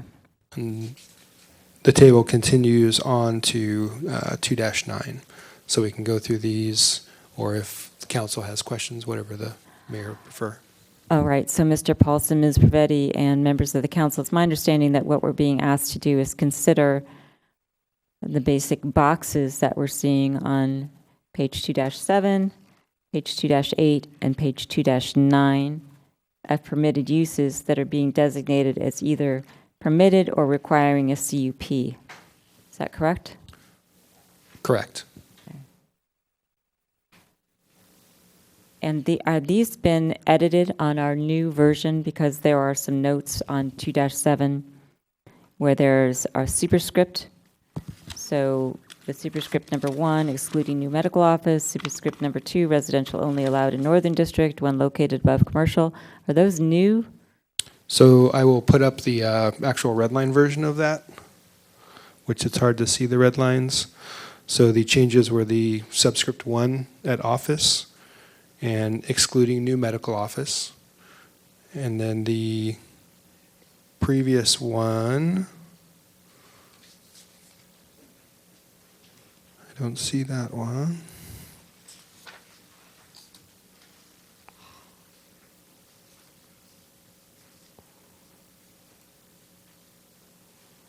Oh, sorry, the 2 is next to the permitted, and that's residential only in the Northern District when located above commercial. My question is, Mr. Paulson then or Ms. Pervetti, are we being asked to essentially accept the suggested red line, or are we being asked to re-examine all of the boxes? The question before you is, are the uses that require a CUP providing the types of control that the council is interested in? So as I understand it, this table, the genesis was based on existing land use practice in the town for these variety of uses, and Mr. Paulson can correct me, but there is the opportunity, if the council so chooses, that if you feel other uses should have that same control, you could add the CUP requirement. Vice Mayor Spector. Thank you. Thank you. That is part of what was being done with these permitted land use tables. But we were also looking not only at what needs a CUP, what shouldn't have a CUP, but we were looking at where these uses, which districts they should be in. So, for example, this council might not agree that the market hall should only go in transition or northern. Maybe a bad example, but do we still agree with not only whether it needs a CUP or it's a permitted use, or they should be limited to certain districts? Thank you for that clarification, Vice Mayor. Other questions or comments or discussion on this issue? Councilwoman Sayoc. A question of staff. I'm looking at E, establishment selling alcoholic beverages in conjunction with the restaurant. Do we normally require a CUP if there's a restaurant with alcohol? Correct. And so this is an example of where we'd be permitting that in the specific plan area. Okay. So then the next question, and I should know this, but I don't know the answer. Do you know what other inconsistencies there are in this chart with what we normally require with CUPs throughout the town? I would have to go through them side by side at this point. Okay. I can tell you that we don't allow drive-up windows. So if you look at 2-7. Okay. The top. Vice Mayor Spector, you had your hand up. I did, thank you, Madam Mayor. There are inconsistencies, and one of the things I was examining when I was going through this chart is trying to make the North 40 more consistent, or making it consistent, not more consistent, consistent with the rest of the town. Because one of the issues that came up during the council meetings, but also a lot during the North 40 Advisory Committee, is you don't want to have one part of the town having advantages that the other part doesn't. So that is an issue. As I look at it right now, can I tell you where the inconsistencies are? No, except maybe Formula Retail not having a CUP. That pops up. Well, so I'm going to make a suggestion to the council's, for the council's consideration, given that comment, is that rather than, if the council feels the way the vice mayor has indicated, and we don't now have the wherewithal to go through each box, that a motion might be appropriate that would say CUPs as consistent with other town policy, for example, or other ordinances if we wanted to create a level playing field. the only issue that I would say to people with respect to that is that we would have to be very specific about what we meant, because there are certain controls for the downtown, like where personal service businesses can be in proximity to other personal service businesses, whether you can have formula retail or not, which we may not want to have anything to do with on the North 40. And so when I was talking about why I disagreed with Mr. Hudis, it was because I wanted to try to eliminate some regulation versus create it. So it's just I'm suggesting ways of attacking this question or not. So that's my comment on it. Vice Mayor Spector. One way we can handle this evening is go through it line by line. Another way we could handle it, you're also happy about that. Another way we can handle it is to say, make this chart consistent with other land use controls in the rest of the town. If we do that, I understand that there might be council members who disagree. Maybe there's council members who like drive-up windows. I don't know. It would come back to us. This would be an example of something that it may be nice to come back to us when we saw what the actual differences were, and when it wasn't, getting toward the end of a council session 2 days in a row.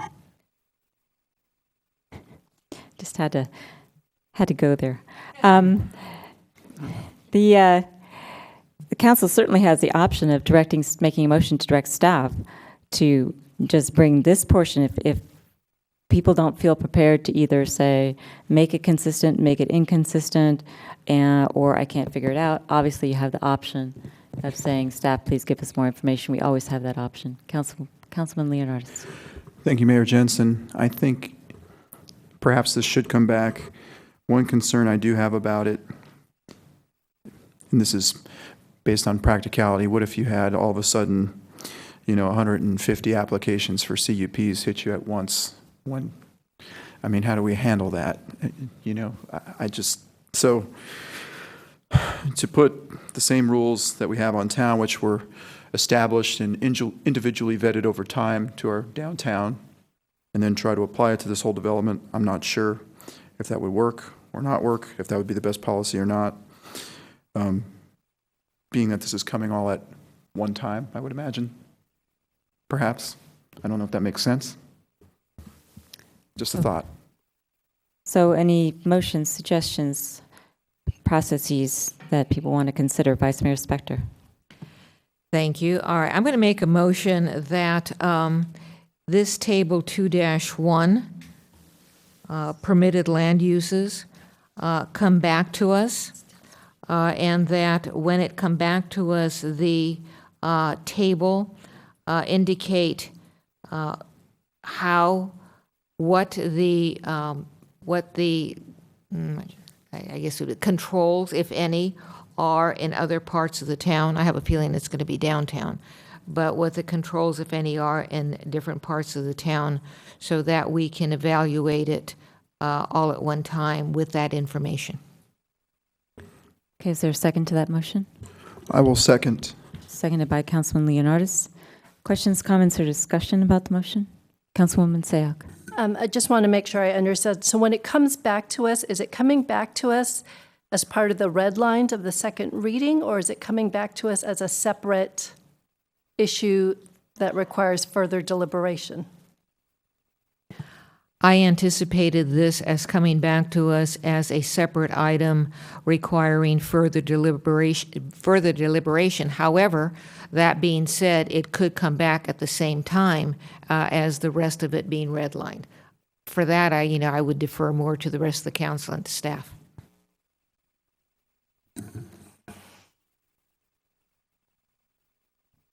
Staff is, if it's useful, since the council is so close in terms of resolving all of the issues, we would be happy to take the direction to make it consistent with how we handle these items town-wide in terms of a red line, and then that way it would come back for second reading and you would be able to determine whether or not that meets your intent. I think the other option to think about is that this is a specific plan, so if there are some aspects of certain uses that you really would like to see, this is an opportunity to do something that is unique for this area. I understand the level playing field, but it's also perfectly fine if you wish to encourage certain uses or discourage others. And I also want to just check, I don't know if our consultants have additional information in terms of this table's development and the work of the advisory committee that would be useful to the So right now, council. we're going through some of that, and so there's some old advisory committee of what the existing SAGE zone, which is the underlying general plan designation, allows, and what requires a CUP and what doesn't. And so that was part of the basis as the advisory committee went through those uses, and ultimately this was the recommendation that came from that body. We'll see here if we can pull up another attachment to reference to specifically show the council should they want to discuss that further this evening. So before I call on the Vice Mayor, we do have a motion on the table. We had a question from Councilwoman Sayoc and a suggestion from Ms. Pavetti. I understand the motion to be to bring this back for discussion. I'm happy to bring it back in conjunction with a red line, which is what the Vice Mayor, I think, I understood her motion to be. I would be very unhappy if it came back incorporating all of the regulations downtown. So that would not be something that I'd want to see. My understanding is that the motion is for us to consider it, but that if we could do it more efficiently by having a red line of the other items, which I would think would be incorporating that language the staff has already done into the existing plan and crossing out those things that we eliminated, and then just have this section remaining. That's my understanding of, I hope, what the Vice Mayor is asking for. Well, I thought I knew what I was asking. I didn't understand what you were saying. People rarely do. I would just see this coming back and in a red line version in this table, indicating what we have in other parts of town. So, for example, it might show in red a formula retail, and the transition would have a CUP instead of a P. And there's lots of examples as we go through here. And I understand staff saying, well, it may be that you want to give this part, this piece of property, this part of town, a different set of permitted uses and not. But I just can't see it as it's now structured. And by the way, we considered the advisory committee actually considered this issue of what it was or was not a CUP in our very first meeting. We actually put it up on the board and took votes on it. It was interminable. Councilman Leonardis. Thank you, Mayor Jensen. I see no harm in going with the suggestion of bringing this back at the red line with the comparison to our existing processes. I think we'll learn a lot about our existing processes, and you made the mention earlier about maybe we need to loosen up the regulations on the downtown, and that might be an opportunity to learn more about that process. So maybe it will alleviate some of the concerns from the business community. Maybe it will alarm more. I don't know, but I think this is too important just to not have come back in at least some kind of a comparison version. I could support the motion if I understand the red line to be showing us comparable regulations versus imposing those comparable regulations. Is that the intent of the motion? Yes, we're going to see what's comparable, and then we're going to make a decision after that. Okay. Other questions on the motion? Councilwoman Sayoc. I just want to understand the process then. So, big assumption, but if there's an assumption that a specific plan is approved tonight, at the following meeting, it would be coming back as a red line because then we have the entire specific plan as revised based on all our motions today, and that would be the final vote of the specific plan? I'm assuming that the motion would preclude us approving a specific plan until we had whatever we decided on this. Is that your motion? My understanding was that we were going to vote on the specific plan when it came back with the red line, and that this motion would not be inconsistent with that process. If that's the understanding, then I have real difficulty with that, because if the red line came back and said we're going to impose formula retail ordinance on the North 40, I couldn't vote for it. All right, I guess my question is, what is the anticipated process, putting aside Table 2-1, what was the anticipated process on the North 40 specific plan? If the council went through all of the policy issues to your satisfaction, we would then be ready for motions to adopt the specific plan, adopt general plan amendments, the rezoning, and statement of facts and overriding considerations, mitigation monitoring. Basically, you would be considering the full package. The zoning ordinance piece requires a second reading, which would presumably happen in August. So, and that would be a chance to look at the final version of all of these documents. If the council is not ready, then we would continue the matter to a date that you would prefer, and then consider those actions when you are satisfied. Vice Mayor. Thank you. So if it comes back as a red line, and putting aside the Table 2-1, if it comes back as a red line and a council member sees something that is inconsistent with his or her recollection, then what happens? Then we would make that modification to the ordinance. It would ripple back through the specific plan. I guess the question is, at a second reading, if there are modifications to the specific plan, would the council re-adopt the general plan amendment and the specific plan to make sure everything is consistent and internally coherent? Correct. The big issue is with the ordinance. That is my concern, is that when you do your first reading, and if there's changes from the first reading to the second reading, you have to go back to your first reading of the ordinance. But our ordinance is only dealing with the map. That's the only change we're making, and the map has not changed. So from that standpoint, I'm okay with you making those changes, and during your second reading, well, it wouldn't be a second reading, because what you're doing then is just the changes to the general plan, and there's not that same requirement that there is for ordinances. So if you were to do your motion and adopt everything, the ordinance and the other ones today, you still have the ability to make those changes at your next meeting if they're not consistent with what you understood tonight's decisions were, if that makes sense. So. It makes sense, but Vice Mayor, I'm going to ask you please to just re-articulate your motion so I can understand exactly what it is that you want to come back to us with respect to Table 2-1 and what the ramifications of any red line that was included would be. I don't know what the ramifications are as to what any red line would be, because I looked to staff for that.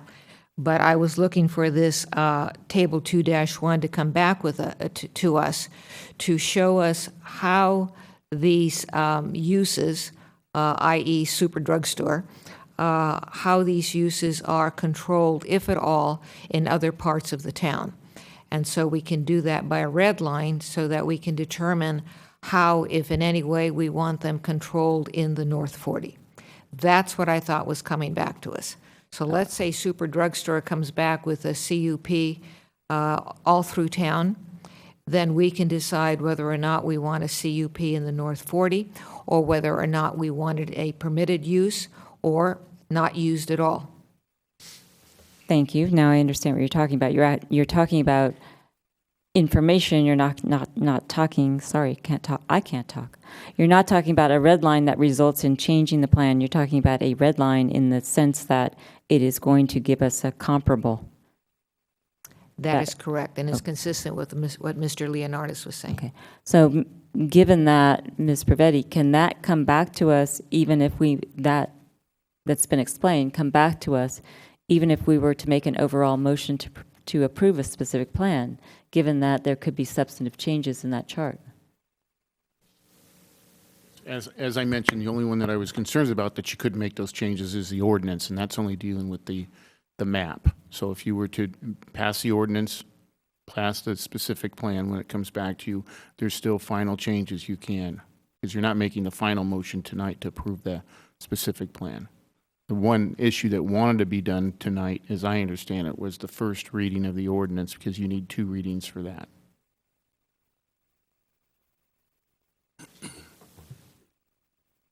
Okay, now that I've sufficiently confused everything. There's multiple actions that you need to take. One is the adoption of the specific plan. You don't have to do that tonight, but you could do the first reading of the ordinance, the map.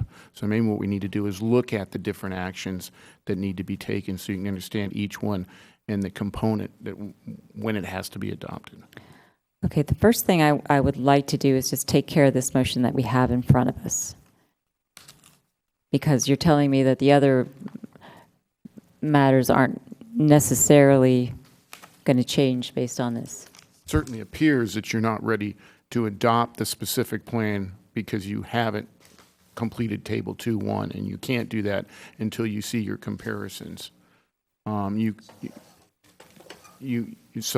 if you can't get there, there are certain steps, other steps you could take so that when it comes to you next time, it could be all finalized.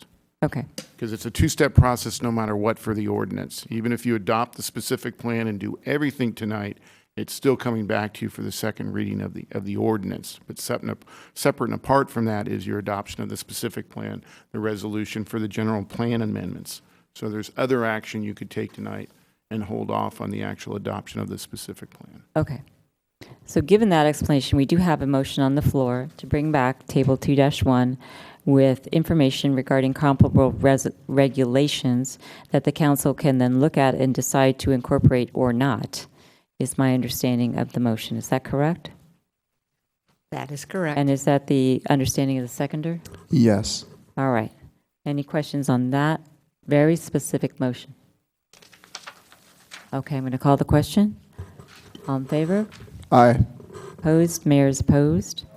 Oh, it goes down 2-3. So is there an alternative motion? Yes. A question first, and I think this may help feed into the next motion. At our previous meeting, we had a lot of questions about changes to minor versus major specific plan amendments, and who would be the approving body of that. Table 2-1, is this an example of a minor or a major? Well, this is a pretty core part of the specific plan. So if the council at some future date, let's say the council is happy with the table, we adopt the specific plan as is, later we decide, oh, Table 2-1 needs to be changed. It would require a specific plan amendment, and it would be essentially a major amendment, which really I don't think the council should be frightened by that. That just means we need to hold a notice public hearing before the Planning Commission. They provide you a recommendation, and then you are the deciding body.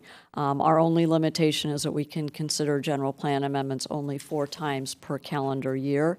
But I imagine once this gets adopted, there may be other cleanups. We could package those together and bring them to you. Follow-up question to that. The 4 changes per year, that's regardless if it's a major or a minor? Yes, that's state law for any modification to your general plan. Okay. So then, actually, do we even need a motion? Basically, I would like to keep Table 2-1 as is. So I feel that there are a lot of questions being asked, which I think are appropriate, but these were the same questions that the North 40 Advisory Committee asked and vetted, and as Vice Mayor said, we voted on. And so I feel uncomfortable at this junction changing it and delaying all the progress we've made based on one table. I'll second the motion. Discussion on the motion that's now before us. Questions? The motion is to retain the table as is, not have it come back to us. Correct? Councilman Leonardis. Thank you, Mayor Jensen. I just was under the understanding that it wouldn't really be an exceptional delay. It would just be us getting more information. Okay. Other comments or questions on the motion? Which is to retain the table as it appears on pages 2-7, 2-8, and 2-9 of our draft plan. Okay, I'm going to call the question. All in favor? Aye. Opposed? No. Passes 3-2. Vice Mayor Spector and Councilman Leonardis opposed. So, Ms. Privetti or Mr. Schultz or Mr. Paulson, can you please direct us to where we are going to find the generalized actions that you were talking about that we need to take? So there's 4 actions that need to be taken: the consideration and adoption of the North 40 plan. And where are we going to find those in our papers? Just at the top of any subject matter of any of your agendas. Under A, B, C, and D, those are the 4 actions that need to be taken.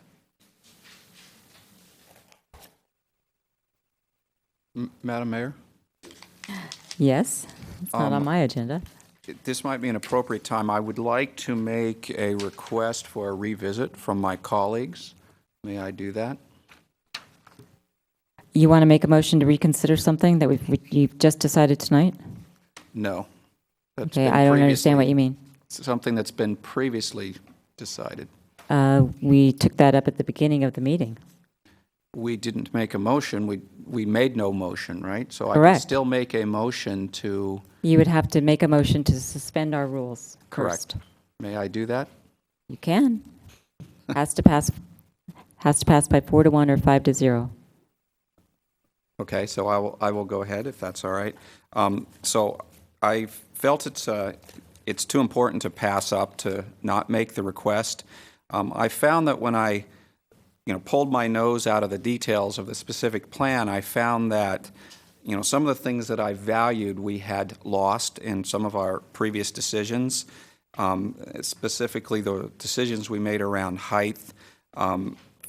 Things that I valued were encouraging more open space, and we had additional height tied to additional open space. Views of the hills are important to me. We eliminated the frame views. The taller, thinner buildings allow more chance to create framed views. I also thought it's important to have more the senior move-down units and the millennial units, where we've lost those or lost most of the chance to get those more appropriate units. And I also think it's important to try to have a superior architecture. So I felt that I'd lost these things that I valued, and at the beginning of the meeting, I was like, well, okay, maybe nobody else, has as strong of values on those. But then I heard several speakers make the same points again, so I felt that perhaps others do have those values also. So my request would be to, or my motion to the other council members so that we can discuss this, and I'm somewhat flexible on what we could do for height. I could come up with a couple different suggestions, but something that would allow us to open up more flexibility on these items that I just mentioned that I value. So I'll make the motion for us to, if I can remember the wording here quickly, to suspend the rules of reconsideration for Step 1D and Step 2. So that is my motion, please. I'm sorry, Step 1D? Correct. It's That the motion may only be made and considered at the next regularly scheduled meeting, and what else? So this is the recommendation from the town attorney in his email, that we make a motion to suspend the rules of reconsideration, Step 1D and Step 2, set forth in the council agenda policy. Okay. So we have a motion on the floor to suspend our rules regarding reconsideration. I did summarize our policy at the beginning of the meeting. The motion has to be made by a council member who previously voted on the prevailing side of the prior action. Councilmember Rennie did vote for the height limitations. The maker of the motion shall specifically articulate the new information, analysis, and/or circumstances that warrant reconsideration. Councilman Rennie has just done that. The motion must be adopted by a majority of the full council, and it may only be made and considered at the next regularly scheduled meeting of the council after the item was originally acted upon. So Councilman Rennie has made a motion. Let's see if there's a second to suspend our rules.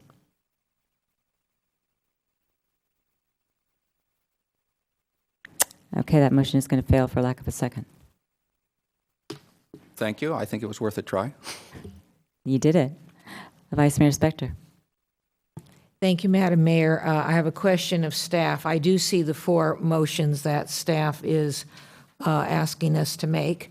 And my question of the town attorney or town staff is, if we assume that the 2 items that the 2 items in the specific plan dealing with the permitted land uses and the commercial chart are significantly important to me, so that I want to vote against the specific plan, would I be just voting against A, or would I be voting against everything? That's really up to you. Certainly, A would be the strongest way of registering your concern.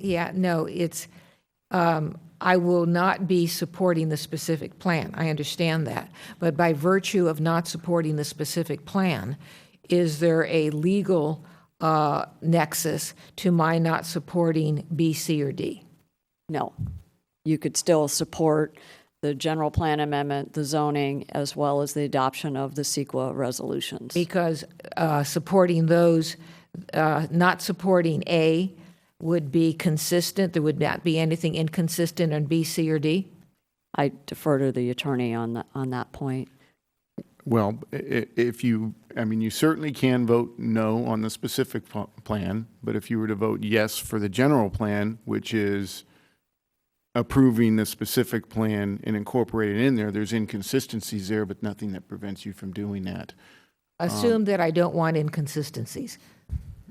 Then there would be a no or yes vote for all of them. For all of them?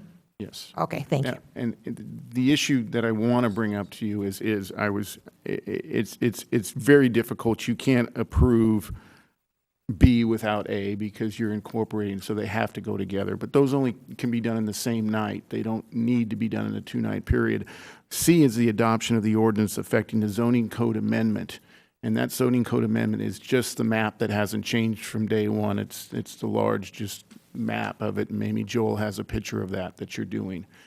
That certainly could be approved tonight in and of itself. And then the specific plan, the general plan amendments, and the mitigation monitoring could be done at your next meeting when the ordinance has to come back for a second reading. So no matter what you do tonight, even if you approve all 4 of these, the ordinance has to come back to you no matter what. So that's one possibility if you're not completely there on the issues to make a decision. Before I call on you, Councilman Leonardis, I just want to make sure I understand, Mr. Schultz, what you've indicated about what it is that we would, given our actions tonight, what it is that we would actually have to do. And what I'm hearing you say is that we would have to do, A, consider adoption of the North 40 specific plan, correct? Correct. There's no reason any time to do any of them, but but I mean, considering if we wanted to proceed, we've made a bunch of motions with respect to the specific plan. So in order to incorporate those into some action, we would do A this evening. We don't have to do B this evening, correct? Correct. That's the general plan. We do have to do C, which is the map. If you want to move that forward to its second reading, yes. Okay. And we don't have to do D. The mitigation monitoring plan. Yes, you do need the environmental clearance to do the zoning map. We would have to do that, but we don't have to do the zoning map tonight.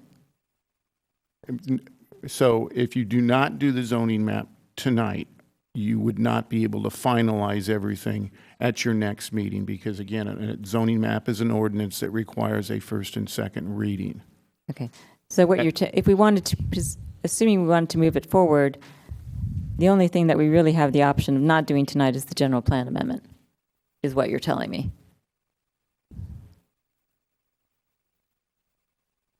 It's cleaner to do them all at one time. What I was trying to alleviate is if you can't get there for all of them tonight, I would take C as a separate ordinance approving the zoning map, and D, the adoption of that. But that's only if you cannot get there. The option is it's the first reading of the ordinance is on August 4th, which is your next meeting, and the second reading would be on August 16th.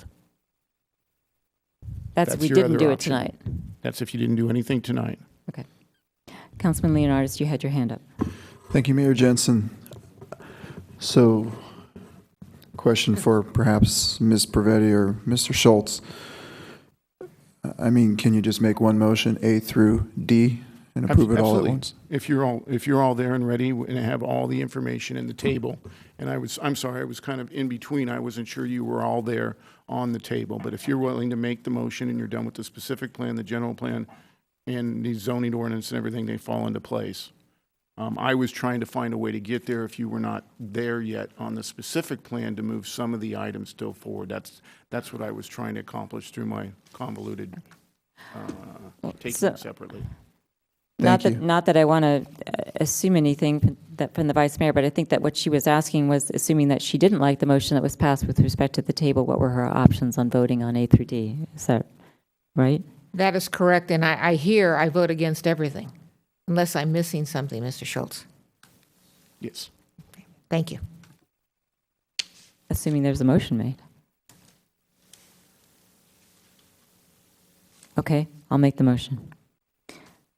I will move that we adopt the North 40 specific plan, incorporating the motions that have been made this evening, and assuming that we are going to see it on a second reading with the red lines that incorporate those motions. Then I will specifically request that we see that. That we adopt general plan amendments consistent with the specific plan. That we adopt an ordinance affecting a zoning code amendment, which I understand to be a map showing the area of the specific plan. And that we adopt the mitigation monitoring and reporting program, adopt findings of fact and statement of overriding considerations. Those were contained in our, well, they're actually attachment 75. I don't even know what staff report that was at this point. Thank you. In reading the statement of overriding considerations, I objected to the first one that we had vociferously and strenuously. In looking at the one that has been presented to us, I think it's much more complete. It, for example, indicates that the specific plan has a commercial program that will complement the existing uses within the town and capture retail sales that are currently leaking. It talks about distinctive landscaping, agricultural heritage, open space, affordable housing. So I do think that it actually incorporates the benefits that we are getting from the specific plan. The overriding consideration is necessary now, as I understand it, because of the still unmitigatable impact of removal of the orchard. With the adoption of the motion that's been made by the council to work with the Historic Preservation Committee on keeping what trees we can, keeping an agrarian feel, keeping the red barn if possible, those have satisfied me that we're not just simply glossing over the asset that we have, the orchards, that we're actually going to do something about it and work in the town to make sure that we maximize that asset, because it is an asset, and I'm sure that a potential developer knows it's an asset as well as everyone else in the town, and the Yucca family knows that it's an asset. So that's why I'm willing now to incorporate a statement of overriding considerations into my motion. So that's the motion. Is there a second? Okay. Oh, Councilman Rennie. If the mayor's satisfied, I'm satisfied. I'll second that motion. Is that true for any and all meetings henceforth? Maybe not. Okay. Vice Mayor Spector. Thank you, Madam Mayor. I'm not going to be supporting the motion. I have to tell you that for someone, it actually breaks my heart. I've been working on the specific plan since, God, this thing started in 1996. I've been working on it since 2004. Worked on it for years as chair of the Specific Plan Advisory Committee. But that's the reason that I can't support it. During those meetings, the issue that was the most significant one in terms of our discussion and our balancing of interest had to do with the commercial square footage, with the examining the commercial areas in the North 40 versus the commercial areas in downtown and other parts of the town. And so without consideration of the square footage of commercial, without consideration of what kind of permitted land uses we have in the North 40 versus land use in the rest of the town, I feel as though even though we may want to get on with this, and trust me, I truly appreciate wanting to get on with it, I personally can't do it within the terms of the decisions that have been made by this council, although I certainly bless and, go forward and be fruitful, whoever ultimately decides to develop this property. Other comments on the motion? Okay, I'm going to call the question. All in favor? Aye. Opposed? No. And I didn't hear Councilwoman Sayoc. Aye. It passes 3-2. I think we need to just clarify the motion. We just want to make sure that the adoption of the specific plan included all of tonight's motions. That was the intent. And then there was adoption of the general plan amendment, the zoning, and the overriding considerations. We understand the council wants to see the red lines to confirm that we've appropriately incorporated tonight's motions. And I guess I think the attorney we need some additional clarification to validate that we are in fact adopting the specific plan, and if not, what our next steps would be. Your motion was to adopt the specific plan and for the red line to come back as a second reading, and I didn't want you to make that misstatement. There is no second reading for a specific plan. Okay, second reading for the ordinance, but yes, we are, at our next meeting, the motion was fully intending to make sure that this council saw a red line version of the specific plan so that we could confirm that it incorporated all of the motions that were made this evening. Does that make sense, Ms. Perbetti? And that and Mr. means that Schultz? we've adopted the specific plan? It's my understanding. You've adopted it subject to Unless final there's some glaring error that's not caught. But we're expecting to see something that confirms our understanding of the motions that were made this evening.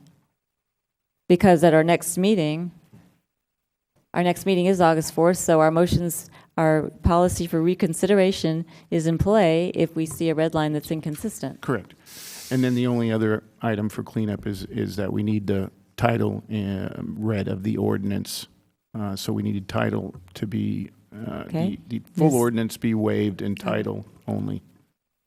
All right, I'm going to waive reading of the complete ordinance and ask the title be read by the clerk. Well, I guess I can't do that all by myself. I have to make a motion. Cleanup purposes, let's have a second on that the ordinance can be read by title only, and a second. I'll second. Okay, all in favor? Aye. Opposed? Passes unanimously. Go ahead. Ordinance of the Town of Los Gatos, amending the Town of Los Gatos zoning map to add a new zoning district called North 40 Specific Plan to the legend and a hatching pattern to all of the parcels that are included in the North 40 Specific Plan area. The plan area comprises approximately 44 acres located at the northern extent of the Town of Los Gatos, bordered by State Route 17 and State Route 85 freeways to the west and north, Los Gatos Boulevard to the east, and Lark Avenue to the south.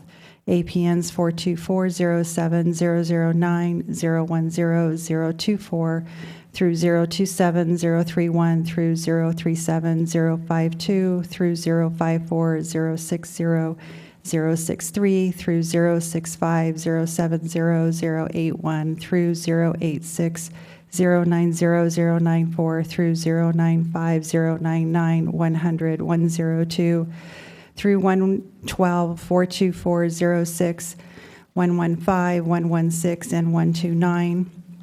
Environmental Impact Report EIR 10-002, General Plan Amendment GP-14-001, Zoning Code Amendment Z-14-001.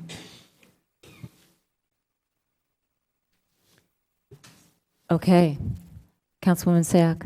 Madam Mayor, I think what might be helpful for me now is to understand, I understand a second reading in August, but I think it would be helpful if we understand, well, what are the next steps? So, because there are many more steps that has to occur before we actually see something built, and I want to make sure everyone understands those steps. So Ms. Pravetti? Thank you. This was the subject of the staff report for this evening's hearing, and on page 2 of that staff report, we identified the specific steps, and for the benefit of our public, it includes the second reading, so the council will have an ability to adopt the ordinance. The ordinance would become into effect 30 days after that. We do have a pending application for a portion of the property. We expect, if the developer is still interested, that they would modify their application, resubmit it, and we would go through technical review. There would be public hearings, community comment, that assuming that application was consistent with the specific plan, general plan, et cetera, the Planning Commission could approve that application. If it does, then we would go into the building permit stage, which essentially means, does it meet the plumbing code, mechanical code, et cetera. They would be working with our engineering staff on all of the infrastructure pieces. Once they get all of those approvals, then we would start seeing the clearing of the land, the movement of dirt, the putting in the pipes, et cetera. So we still have a lot of process ahead. How fast it moves is going to depend on the private development community and how quickly they do their plans, et cetera. But I imagine it's going to be about a year or so before we see dirt moved.